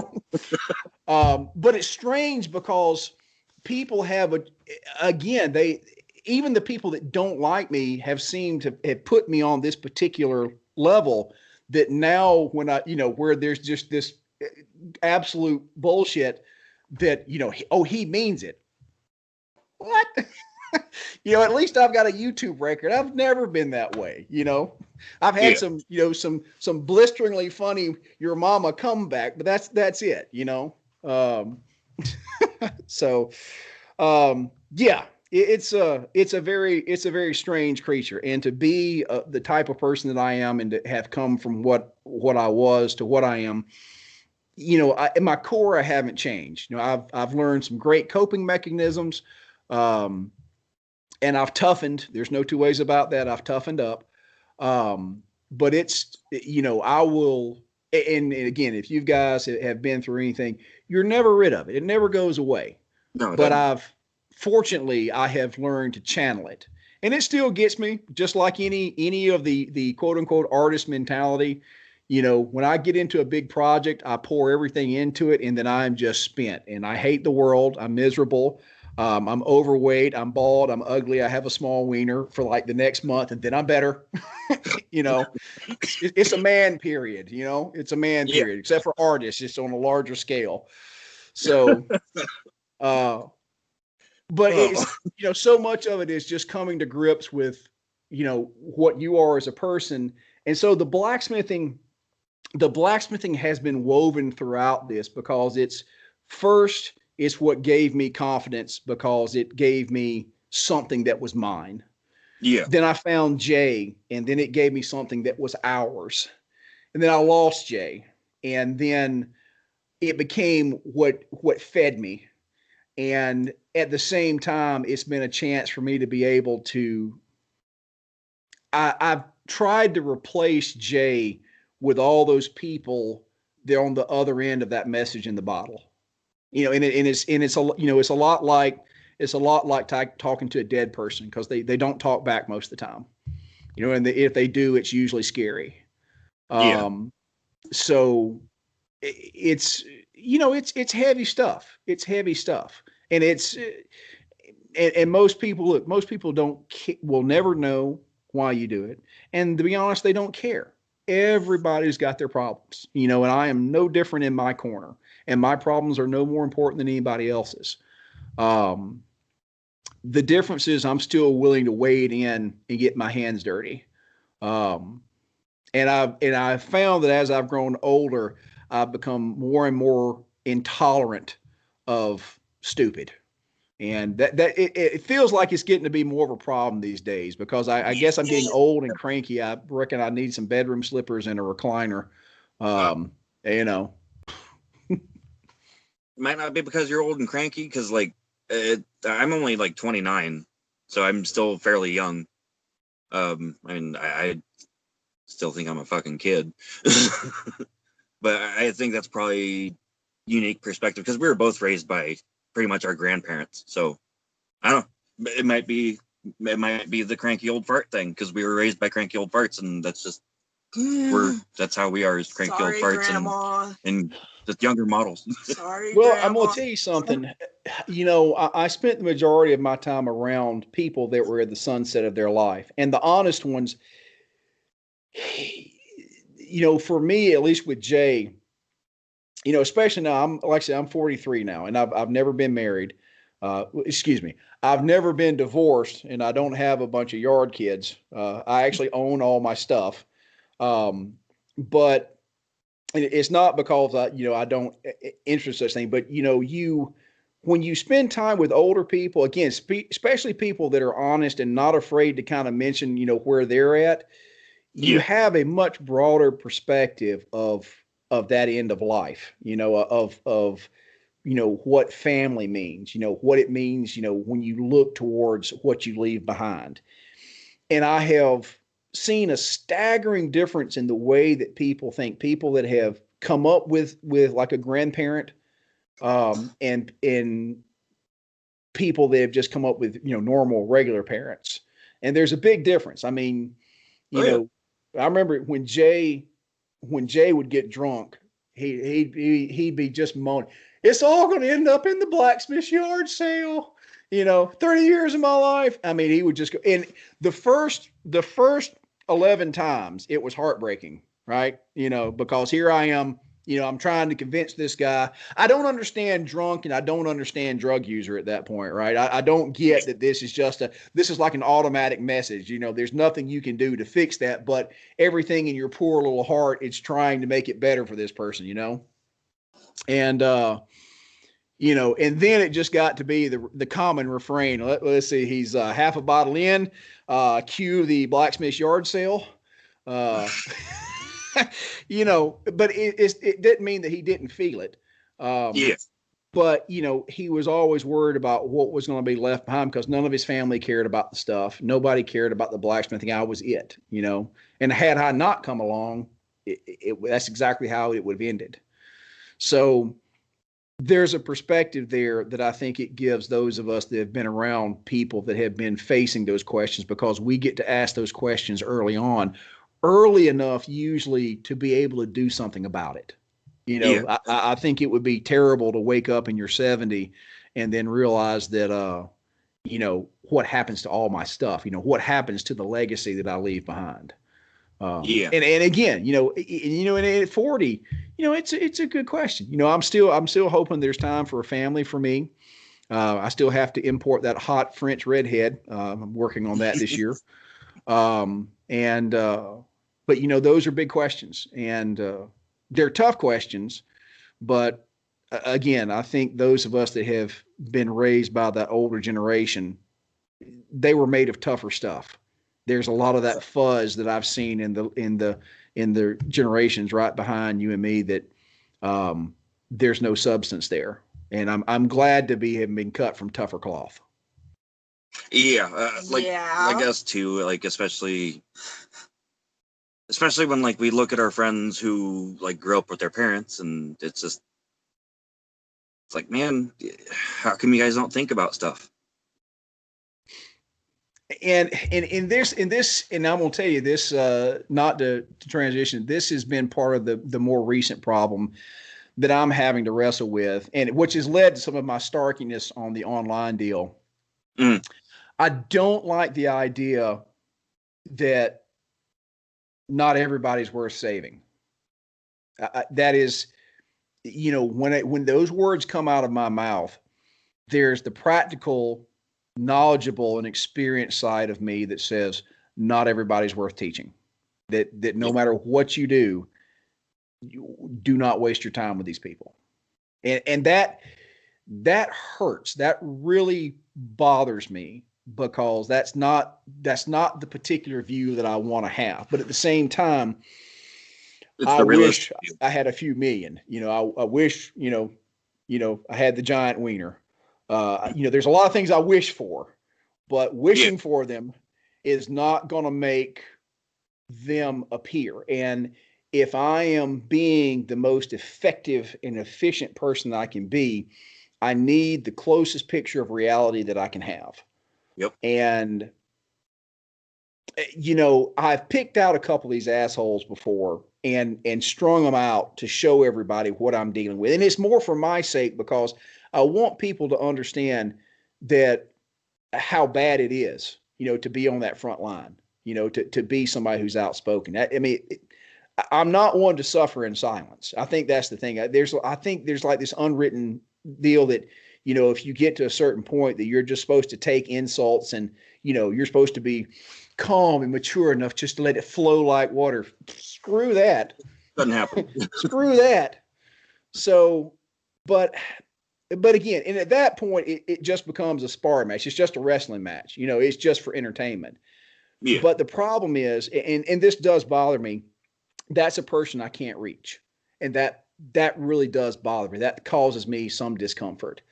I've got a good friend of mine who's an armorer, talented guy. And you have never met a more community-minded guy, a more giving guy. And over the years, he has taken in a lot of people from the SCA. Are you familiar with the SCA, Society for Creative Anachronism?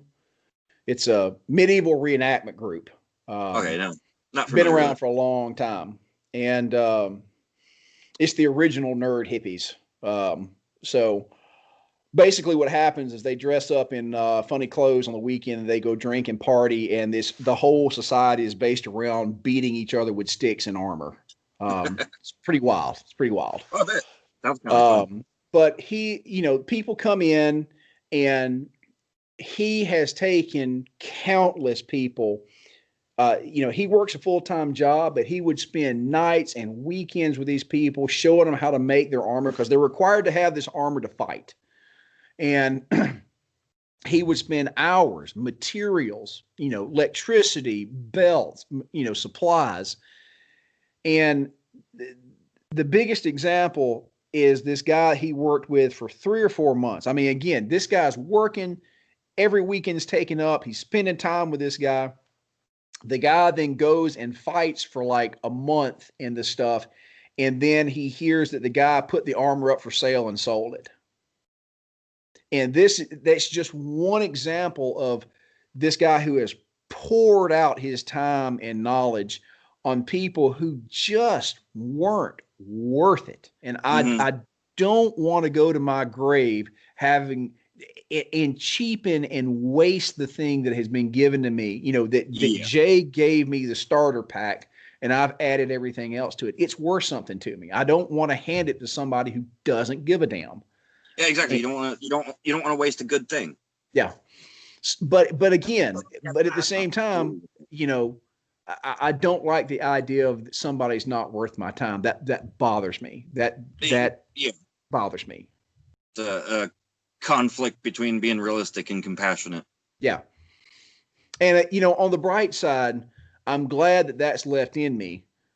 There's an argument to be made that it would be better if it wasn't, but that's neither here nor there. That's another ethical conundrum for the philosophers and the drunkards.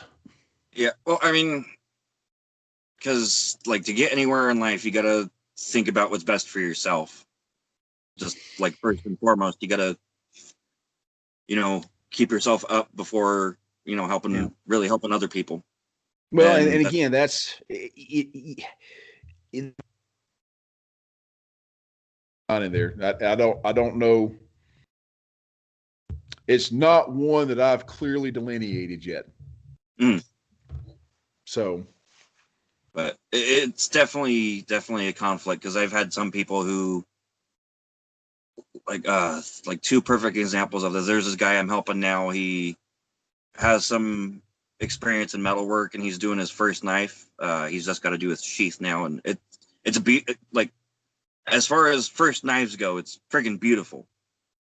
But there's this other guy that we both have tried helping, and he's just, it's as much as we want to help him, he's proving that it's less worth it, because it's going to drive us insane if we help him out.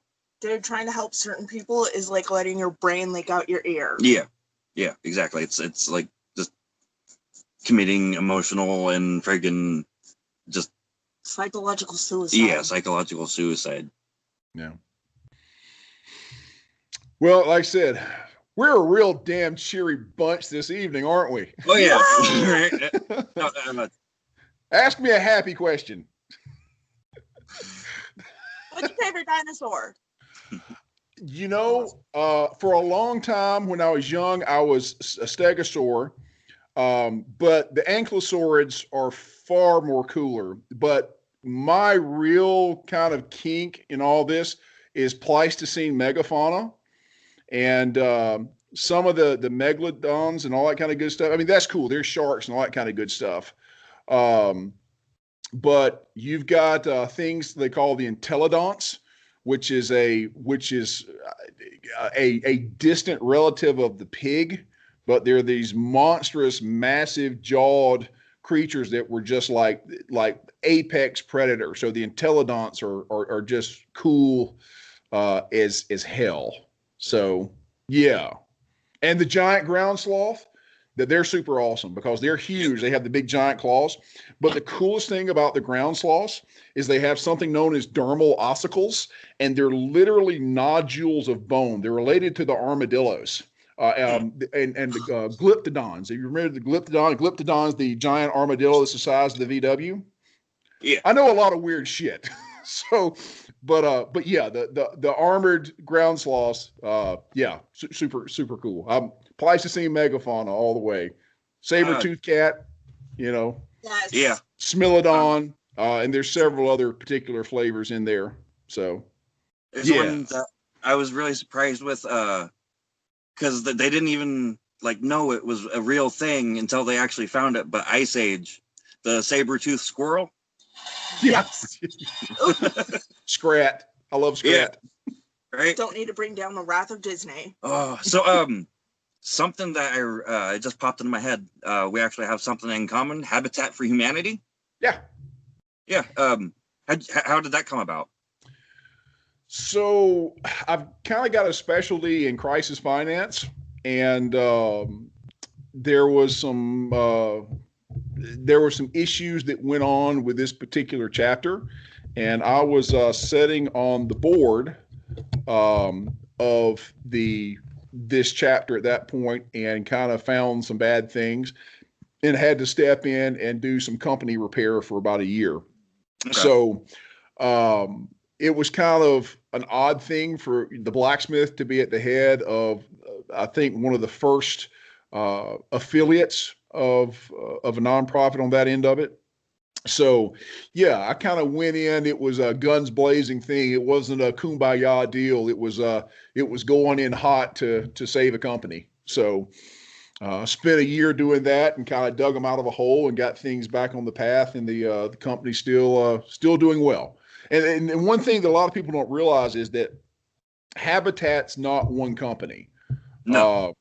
Habitat is a multitude of absolutely independent corporations that are under the blanket of Habitat for Humanity International, which is in Americus, which is right next to Andersonville.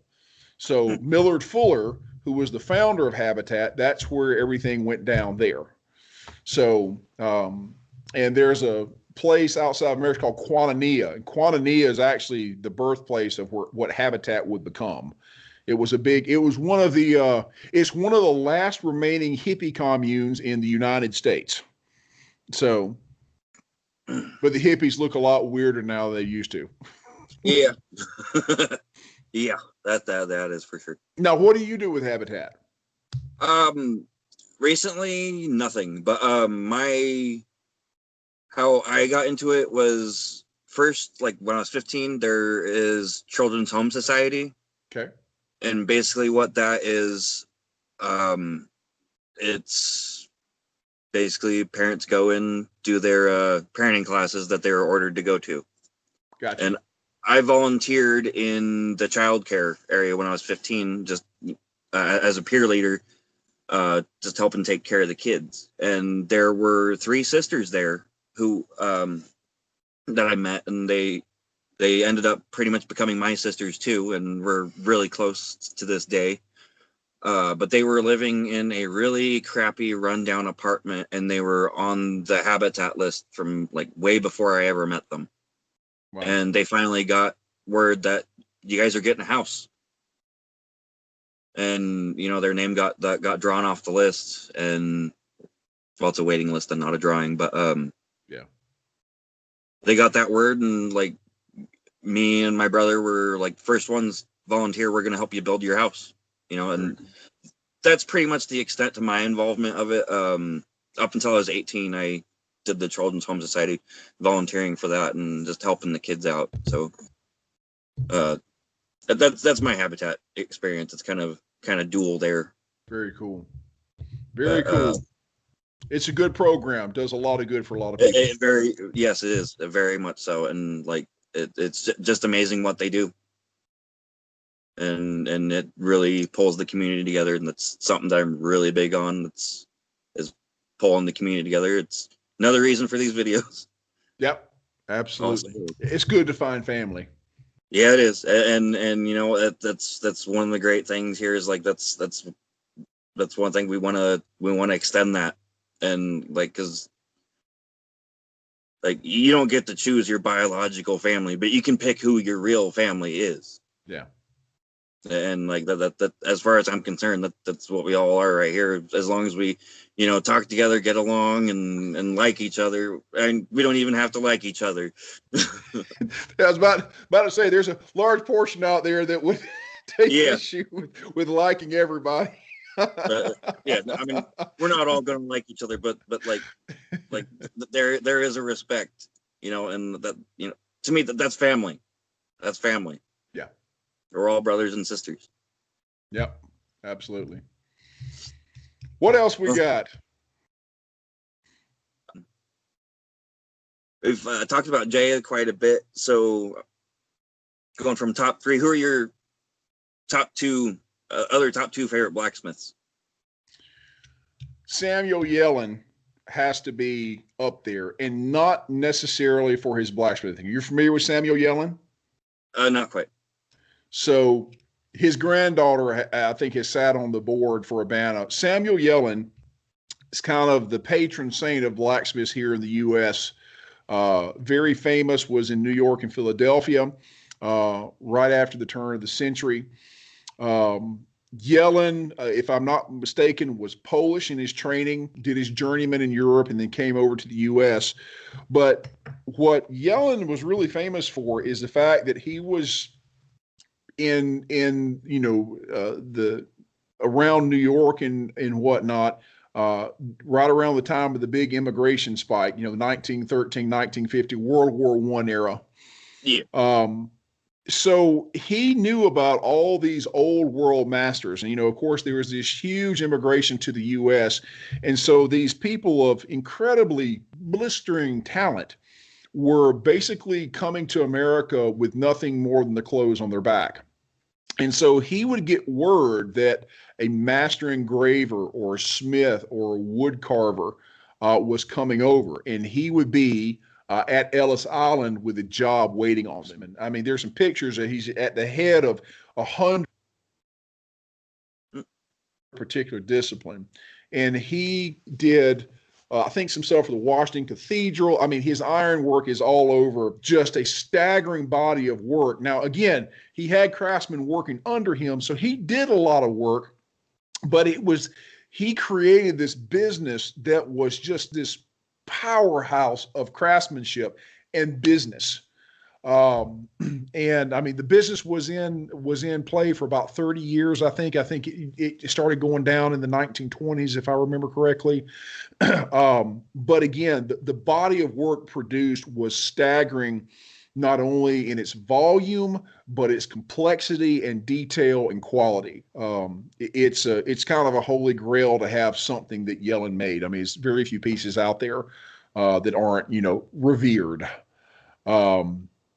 He was also, his personality, and again, I don't, I only know what I've read about him, but the personality, they referred to him as the velvet hand grenade for his ability to be so forceful, but with a particularly kind hand. And that is something I have always tried to model after. Again, it's a euphemism, but it speaks to a particular form that I wish that I had. When I come to the table, I don't want to be brash. I don't want to be ugly, but I want to be powerful. And I've tried to model my approach, even to forum discussions and whatnot. If I'm gonna put something in a forum and you're going to take question with it, you better come armed, because I'm not going to take it sitting down, because I've got it on good information that I'm right. And now if you outdo me, I will absolutely bend the knee, but it's going to be fearsome. It's going to be polite, but fearsome. And that velvet hand grenade really summarizes that. And that's something I like a lot. Yeah. Yeah. And I think the other one, just from a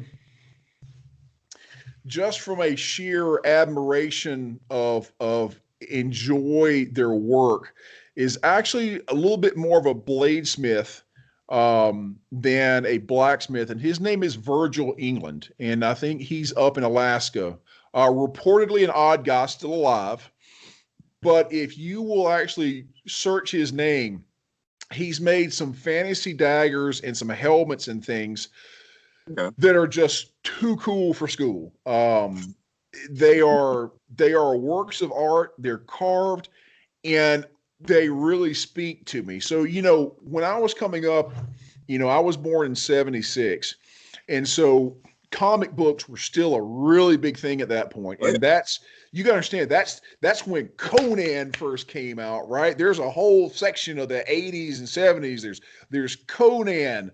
There's the Beastmaster, which was like a skinny Conan that had a cool panther and a sword, and and Rip Torn was in there throwing kids into a fire, and there was hot chicks swimming and boobs everywhere. It was freaking awesome. So there was a particular art style, Boris Vallejo, I believe, who did a lot of the artwork for the Conan comics, things of that nature. And and his stuff is really reminiscent of that. The colors and the textures, and just from a pure artwork standpoint, he's got some of the most awesome stuff. Because I mean, I like weapons and armor as art. Oh yeah. That's one thing. One thing I hate about, because being a gamer, one thing I hated about Warcraft and cosplay is that it's Xena armor and Xena swords. It's shit that's that thick.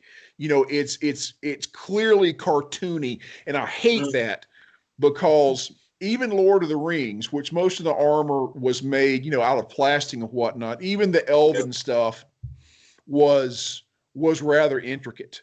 And there was clearly somebody had a concept of how this stuff went together. Somebody went to a museum and saw the construction methods, and that's what I really like. I think back in the early days, in conjunction with Dungeons and Dragons, was something called Dragonlance.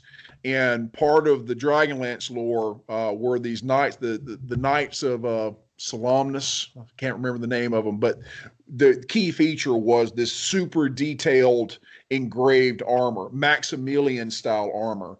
And I loved it when there was a culture of this armor, because it was showing craftsmanship, right? Now you've got foam crap that just really doesn't do anything except show dark elf titties, and it's just again, titties is titties, but it's just not it's not cool craftsmanship. No. I love that. I'm just saying. I love the way you worded that. That was just so. I'm just saying, them internet titties. I don't think I've ever said the word titty on a YouTube video. Yeah, I don't believe so. This would be the most swearing anybody has ever heard that didn't know me has heard, because again, I keep it always PG on my channel, but the little ones are listening. Yeah, I mean, when I upload them, I usually set that no, these aren't like for kids. So yeah, oh yeah, and I don't really expect to get. I'm not counting on monetization, so as long as it's not like too bad, I really don't care.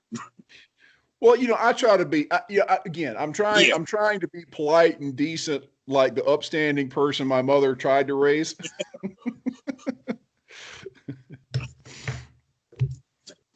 Well, man, look here. We've been at it for 2.5 hours. Yeah, man, this is the longest one so far. This has been a really good conversation. Do you have any questions or final thoughts? Questions or final thoughts? I have a lot of thoughts. Too many. That's why I have to run my mouth so much. It's been quite an arc for me, and I'm always staggered at. You never, when I go up to the Blade show, it's always so weird because, again, I have so many people that have watched me on YouTube, and these people, and this is the weirdest thing. You'll get, and I'm saying this is probably one of the biggest videos I've ever done more for myself than I've done for any educational purpose. So this is kind of about me. The weirdest thing, and it's odd because I have been all the way to California doing shows. And when somebody comes up that has watched my videos, this is a person that you've never met before, right? You've never seen them. You have no idea, if they mean you good intentions or harm. They want you to drop the soap. You have no idea. This is a complete stranger to you, right? But they speak to you as a friend, as somebody that they give a damn about. You've never met this person. It's very strange to ever have somebody that comes up to you and speaks to you like you're a valued member of the family. I mean, and not just like, hey, by the way, I saw this. No, these people give a damn. And that has happened a lot. When I go up to the Blade show, I don't want to call any names, but I was at a booth, and I don't want to call any names because I'd embarrass myself. I was looking at some knives, and this is how it goes in my head, because I am incredibly vain. I am incredibly jealous. I am a jealous God, because when people have better crap than me, it bugs me, because I want to be the best, but I'm not ever the best. Just pisses me off. But I'm looking at this table, and there are these beautiful Damascus carved knives. I mean, and I'm feeling kind of shitty because, I was like, if I had the time and all I had to do is practice this, I could have a table of knives that look this good if I only had that time. And I was lost in my thoughts. And I didn't realize, but I finally kind of came to, and somebody said, well, there's a face that I know. And I realized that the guy behind the table was talking to me, and I had no clue who this guy was, But again, this guy spoke to me as if he absolutely knew me, shook my hand in the warmest fashion you could. And he says, man, he says, it was your videos that got me started making knives. Now, I'm going to tell you something. The transmission in the skull snapped right then, because here's the problem. Here's a guy that's on the other side of the table saying, paying you the most venerated of respects, that, hey, you got me started. I've been watching your videos this whole time. That's not the problem. The problem is the shit that's on the table, because the shit that's on the table is better than your shit. And this guy said, hey, by the way, you got me started. And so there's all these conflicting emotions, because here's this little upstart bastard that's just outdone you, right? He's outdone you. He's got better shit than you do. And this bastard started because he watched you, and you should be better than him, but you're not. And so you're suddenly caught in this feedback loop between, solemn, introspective thankfulness that you've been able to do this, and this violent anger that this bastard has beaten your ass in a short amount of time. and it's just this torrent of emotions, because I'll be the first one to admit, again, I do not have a pure soul. I have all these ugly thoughts, and I have to mix them. And that one like to broke me. Again, it was great. Oh. I mean, he was so heartfelt, and I felt the love. At the same time, I wanted to hug him with this hand and stab him right in the neck with this hand for being better than I was. So it's emotionally difficult to be me at the Blade Show. A lot of angry pride.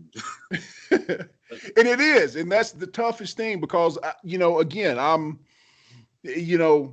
I want to be the best at something. It's very important that I win at something. And I am a terrible loser, but my God, I have to lose a whole lot. Oh yeah, that was a good story. Yes. Yeah, that's like another commonality. Like I honestly don't think any of this would have happened if I never would have watched your videos. Man, thank like you, that. Man. That's like something that got me started. Particularly all you need is a fucking hammer and a hole in a rock. Like that really put things into perspective for me, because when I first got started, it's like, okay, how am I going to do this? All I do is deliver fucking newspapers. I get paid less than $1,000 a month. How am I going to afford a propane forge and an anvil that everyone friggin' needs to do it? And I came across your video, and it's like, I never thought of it that way. I don't need all the fancy stuff. I can start with a rock and work my way up. And that's it has been my mantra with how I approach the whole thing. Just take my baby steps and work my way up through each level.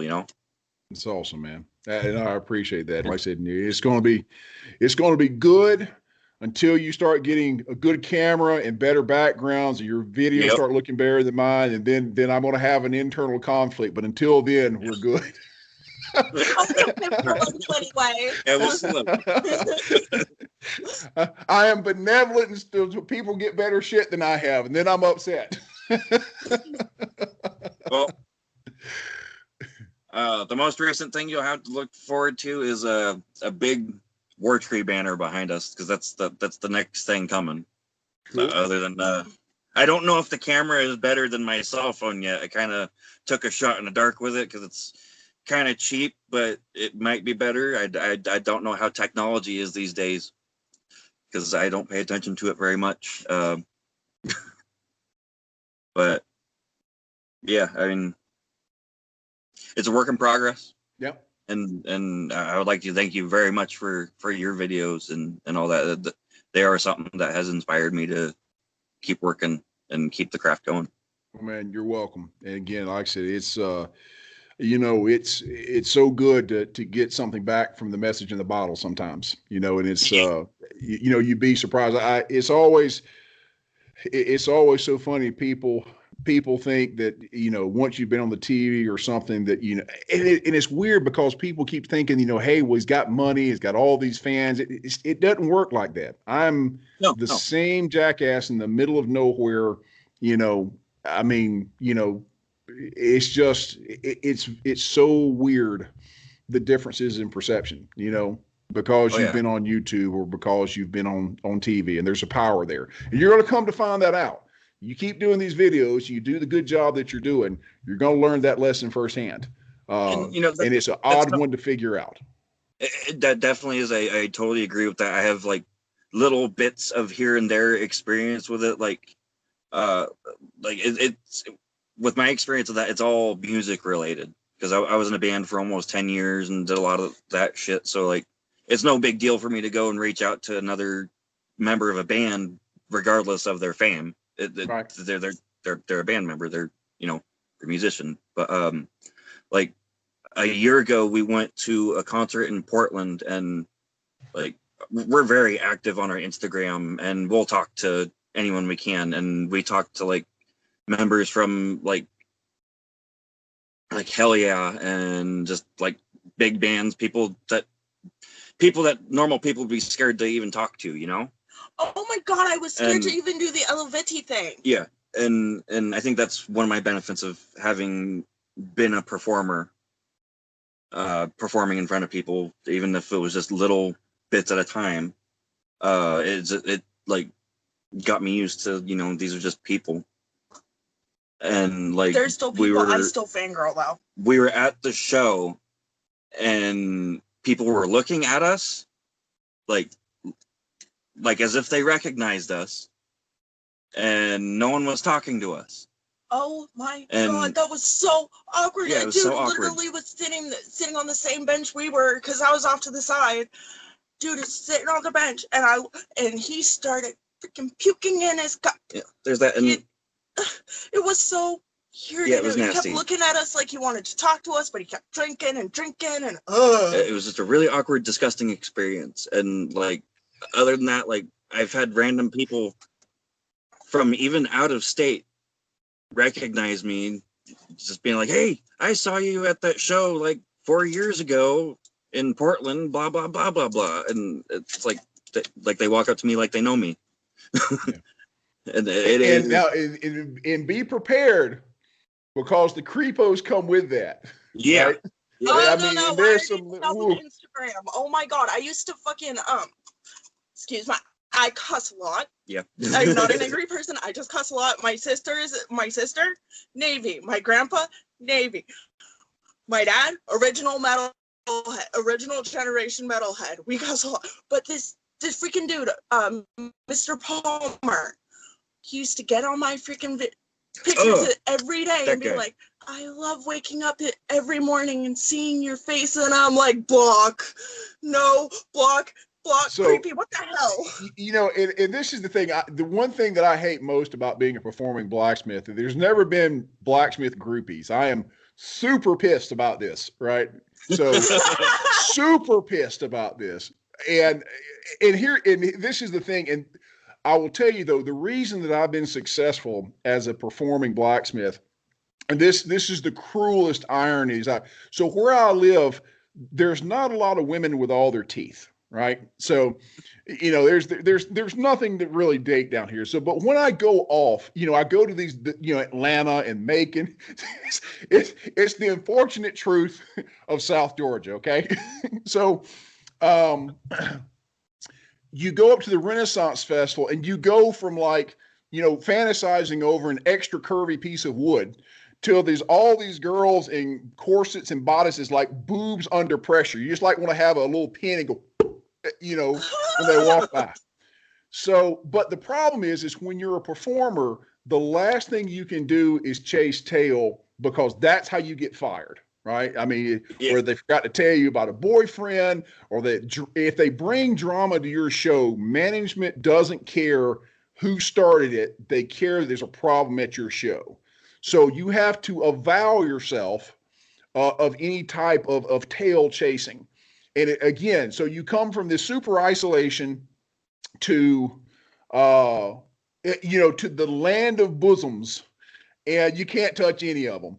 So, in this past year with the plague, I have not been able to go to any show. So I haven't even gotten to look at anything, and I'm like, there's going to come a point where I'm like such an old dog that I don't even run off the porch anymore. They run by and I just kind of woof at them, boof. And I hope that I'm not too old by the time the plague ends, because I would really like to have a family at some point, and I got to do something more than bark at it when it goes by. So, but to tell you that even you ladies are not, you're not the only ones to get the creepos. And here's the problem. That makes me feel better. Well, the thing is that you at least have attractive creepos. They're attractive, but they're crazy. We don't get that. It's like levels of crazy you're willing to tolerate. If she's hot, maybe once or twice. It's been a dry spell. Maybe once or twice. She's oh God, she's hot. She's a redhead. So I was at the Ren Fair. That's how all good stories start. I was at the Ren Fair. After the show, of course, I always stop and talk to everybody. And sometimes that goes on until the next show, because everybody wants to stop and talk, and I try to accommodate everyone. I had to pee really bad. Like I should have peed like 2 shows ago. So, I mean, the water's backing up in my eyeballs. So I break from this last person and I make a beeline for the porta potties. And I am intercepted by what I can only describe as a 4.5-foot beer keg in an emerald green corset. This thing was extremely geometric. I mean, she was on a bit of an incline. I was worried if she tilted, she would never recover.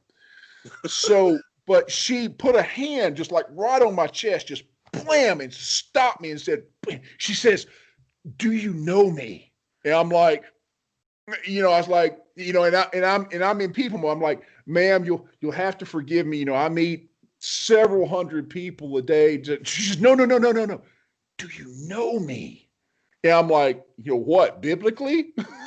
And she's like, No, we were married in another life.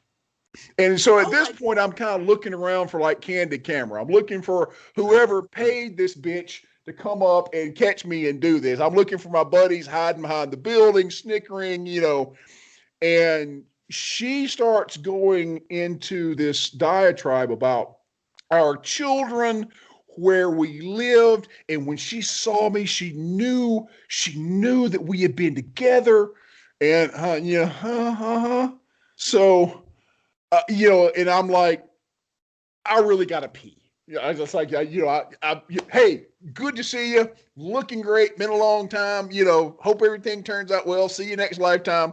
And about that time, her boyfriend, now I'm 6'2", her boyfriend, who's a good head taller than I am, comes up And he's not so enthused about the whole, hey, this is the previous guy I had kids by in another life. He's not on board with this. And it's clear. So she is continuing to give me all these uncomfortably intimate details. Stared at this dude and he's staring at me. And I'm like, if you will let me go pee, you will never have to see me again in this life or the next. And so I uncomfortably excused myself while he and the beer keg and the corset have words. And I finally make it to the porta potties. But, you know, it's weird because there's like this security level. You have to be able to figure out, you know, what's a pleasant interaction. Okay, this is awkward. This is weird, you know, or make sure your pants are zipped up and get the hell out of there. You know, so it's you know, it's like nuclear threat levels, you know, of what to happen. So, and again, and the ones that I've had are never attractive in any shape. They are ugly on the outside and the inside. I mean, it's ugly. It's like ugly to the bone. It's like pure. Like they've been soaked and tanned and turned into ugly beef jerky. So, yeah, it's bad. I need better crazy stalkers. Believe me, we've had stalkers. It's not all it's cracked up to be. No, it's not. No. It's not all it's cracked up to be. No, well, I just got an attractive stalker. At least when everything's quiet and you're alone with your thoughts, you're like going, eh.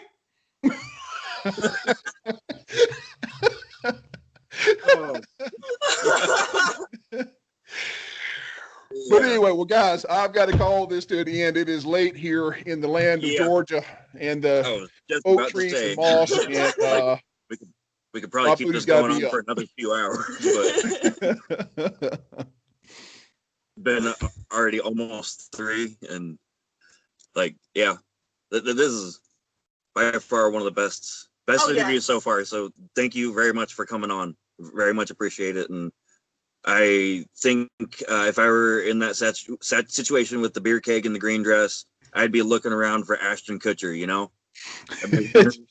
I'd be wondering which porta potty he's hiding in. You know, you're waiting. That's like, true. You're going, what I would be thinking. Dear Jesus, please let this be a prank. Right? Yeah. Please tell me that this is some sort of cosmic prank and joke orchestrated by my friends who wish to punish me for some unforeseen sin. Please, Jesus, tell me now. Please, dear baby Jesus. All right, but yeah, thank you again for coming on, and for, you know, the newcomers. Let everyone know your name, where you're from, and be able to find your work in the description below. So now here's your first tip on being a good interviewer, right? All right. So help people make money. So when you have somebody on, make sure they have something to sell. So TrentonTye.com, $20 plus your shipping. Oh, no. That's how you make friends right there. Almost everybody on a talk show or in an interview has a book to sell. So TrentonTye.com. If you like the work, you support the YouTube channel, buy it. TrentonTye.com, $20 plus your shipping. Other crap you can buy goes straight to feeding me or the cats. So every dollar that you spend is $1 for the good fight. So yeah, that's all I'm never really good at self-promotion on that end. I'm full of bullshit, but it's just I'm uncomfortable with the selling part. So even if it's just in blacksmithing, selling myself just feels dirty. You know, and that's, and it's a deal. But, you know, hey, at the end of the day, you can be uncomfortable or you can eat. And I like sandwiches. Me too. Yeah. Yep. I'd rather be uncomfortable and thrive than comfortable and helpless. Well, guys, again, hey, thank you all so much for having me on. I appreciate it. And let me know what else I can do to help you guys, okay? Absolutely. And thank you. And look forward to talking to you again sometime soon. Hey, let me know. I'll be glad to help out. Oh, absolutely. Will do. See you guys. Later. You have a good one.